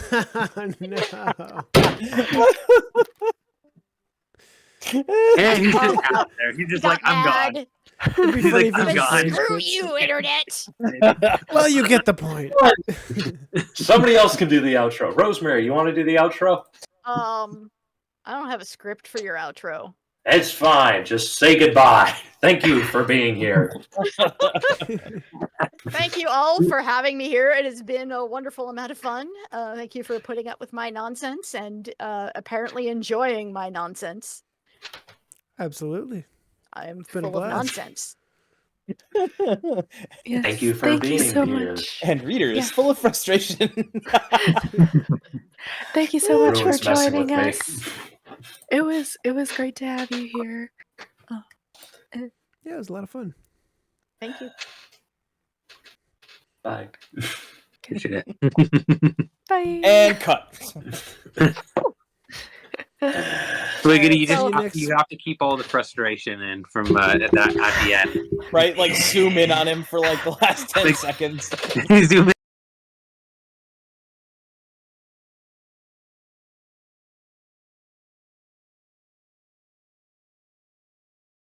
I'll introduce you as Rosemary from 17, and whatever information you want to give out is all you have to give out. But man, I can tell you stories. You know secrets about wind and truth. Well, so my first beta was the Lost Metal, so I got in at exactly the right time. I got in just in time for all the secret project stuff, and we were finishing up the Lost Metal beta when Peter Alstrom pops in on one of the beta Facebook chats and says, "Hey, there's a secret book. Who wants in?" And of course, we immediately all volunteer for tribute because why wouldn't we? And we start going crazy, speculating as to what the secret book could be. Is it Secret History 2? Is it the Elantris sequel? Is it the Warbreaker sequel? What could it be? And then finally, Peter breaks in and says, "Hey guys, it's not what you think. Don't get too hyped."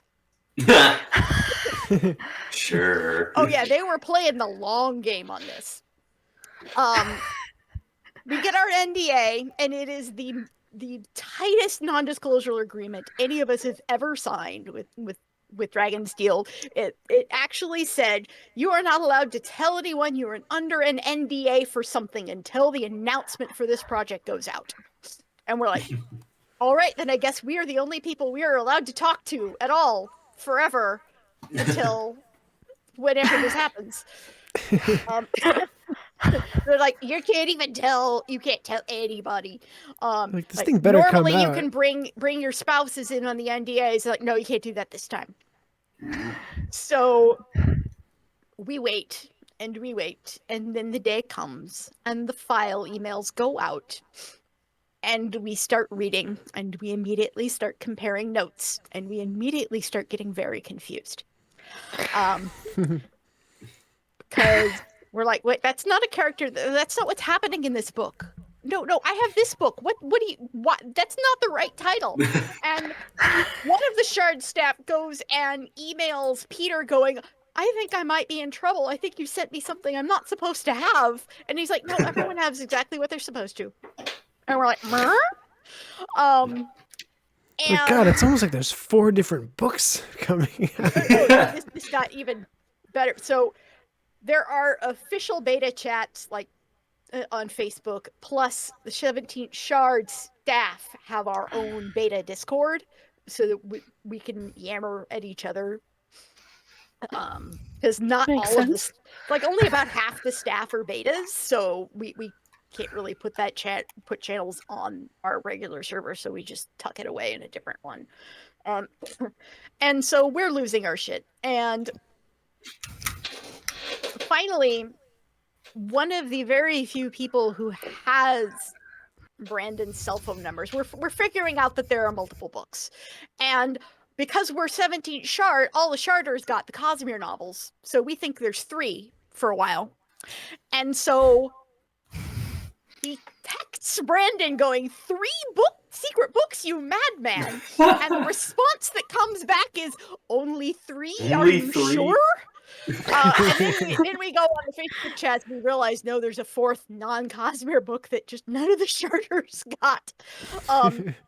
And we are all just unspooling in real time, and Peter is taking screenshots of this and sending them to Brandon.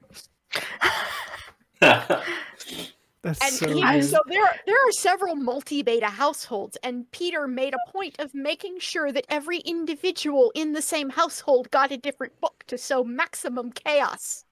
And it was brilliant. And I say, how did everyone feel when they found out that there were in fact 5 secret novels that he wrote? I mean, the 5th one, we were just like, at that point, we were just like, whatever, Brandon. You do you. That is We like were just the so tired definition by of then Cinderland. because this all happened in December, and we had to wait until the beginning of March for the announcement to go out. So we're sitting there stewing in our own juices, not being able to say anything for 2 months. Jeez. And then when Brandon pulls his infamous "I'm so tired" thing and freaks out the entire fandom, we're sitting here burdened with the curse of knowledge because we know what's going on, but we can't tell anybody that Brandon's not dying. So we all dogpile on Peter going, Peter, Brandon has to make a statement today that says he's not dying because people think he is. And they're all like, wow, we didn't really think people would react like that, but okay. And as soon as Brandon woke up that day, he did the Reddit post that said everything is okay, nobody is sick, nobody is dying. Just bear with us. I mean, I'm sitting there like, and I'm also over in the Daniel Green server, and I know what I have a PM chain with one of the mods, and I was like quietly trying to calm him down because he was one of the, oh my god, Brandon's dying. It's like, and they're all like, Brandon would never play any sort of practical joke. I'm like, oh honey, you haven't been in this fandom very long. Do you not remember how Bands of Mourning got introduced? And then Secret History got thrown in. I was like, the cherry on top of the nonsense. Oh my god, I remember that. Because I was like, we're just like, no. Brandon is a troll. He just pronounces the word differently. He pronounces it showman. And yeah, it was brilliant, and it's just one of those fun stories that works great for giving you guys a glimpse behind the scenes of all of the nonsense. And yes, Brandon is a troll, and so is Peter, and we love them for it. What happened with Bands of Mourning? So I remember this. I remember this because I've been in the fandom for a very long time. Yeah, I wasn't a beta So- yet then, but I definitely remember. Yeah, so essentially, he released Shadows for Self, and everyone was like, "Oh, great, the next Mistborn book." And then 3 months later, he releases Bands of Mourning, and you're like, "Wait, what?" And you're Yeah, like, I remember that. That was really more of a Tor decision to release them so close together. I Yeah. think Brandon wanted them a little further apart. yeah, But basically what he told the fandom was, so I was having a little trouble getting back into writing these characters in Shadows of Self. So I wrote the next book in the series to get myself warmed up. And then Mistborn's Secret History was just sort of a complete surprise, pie in the face sort of thing. Only Brandon Sanderson. and Only Brandon. also, so this is he does this shit. He does this shit all the time. Like with the Alcatraz books. Like, I know that none of you have read the Alcatraz books, but I loved the Alcatraz books growing up, and I was very upset when the 4th book ended with a cliffhanger, and we're like, and he was like, "There's gonna be one more book in the series." So, Sorry. when and then, One eternity growing up, later. he made me feel very, very old. so yeah, Oh, get used to that. Mhm. As the resident old man, get used to that. well, so Alcatraz was the I'm- first I- Sanderson book that I read. Listen, So, but context, the 5th book eventually came out, and it is a terrible ending. I hate the ending of the 5th book, and I threw it across the room. And then I open it up to the very back of the book, and there's a letter in the back saying that there's a 6th book coming out, and I'm like, and then Jancy wrote it. yeah. And I remember talking to my friend who I got into the Sanderson books, and I was talking to her about it, and she was like, "Oh my god, like what the heck? Like why did this end like this? Like how could?" Like she was up in arms, and I was like, "Did you read the letter?" And she was like, "What letter?"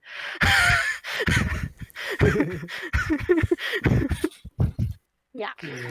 Yeah, this is basically classic Brandon. We're really not sure how he's going to top this next time, but at least he's probably got about a decade to plan it. I mean, Get everyone comfortable, and for me, like just saying the word Stormlight 5 to me is like enough. Like Yeah. that book I've been looking forward to for so long. I'm so sad about the title, though. I can't talk to you about Stormlight 5. Legally, But you could Don't. not talk about Storm. grumble. Also, Bear in mind, one of the things about betaing is that we do read the book in a much rougher version than what I the know. fandom at large gets. And we're the ones that tell Brandon what needs fixing or what didn't make sense. how much? Well, I thank you for your service, then. How much of This that? is my first Stormlight beta. It's a little intimidating. So, like, is he going through and looking at everyone's notes and deciding, like, okay, I'm going to listen to this, I'm going to listen to that? No, the editorial team goes through and collates things and condenses it into something that they give to Brandon. Because there are about 60 or 70 betas now. Wow. Brandon, apparently the last Stormlight book in Rhythm of War, there were more words of beta comments than there were words in the book. Overall, right? I could see that. Given how Yeah. technical Yeah. that book gets, I Yeah. can see it. So there is an entire editorial team now under Peter. Peter is no longer the editorial director. He is the vice president of editorial at Dragonsteel. And he's got I think 3 or 4 people on that team. yeah. Because So we're the not always getting the beta emails from Peter anymore. So Brandon will write a rough draft, and then the 1,000 people will read it, and they all give their opinions, and So- then editors kind it's of a little. coalesce it? There are a few more levels than that. Nobody but Brandon and his writing group see the first draft. The second draft, and now there are 2 layers of betas. So I'm doing the flash beta, which is the second layer. The first layer got draft 2.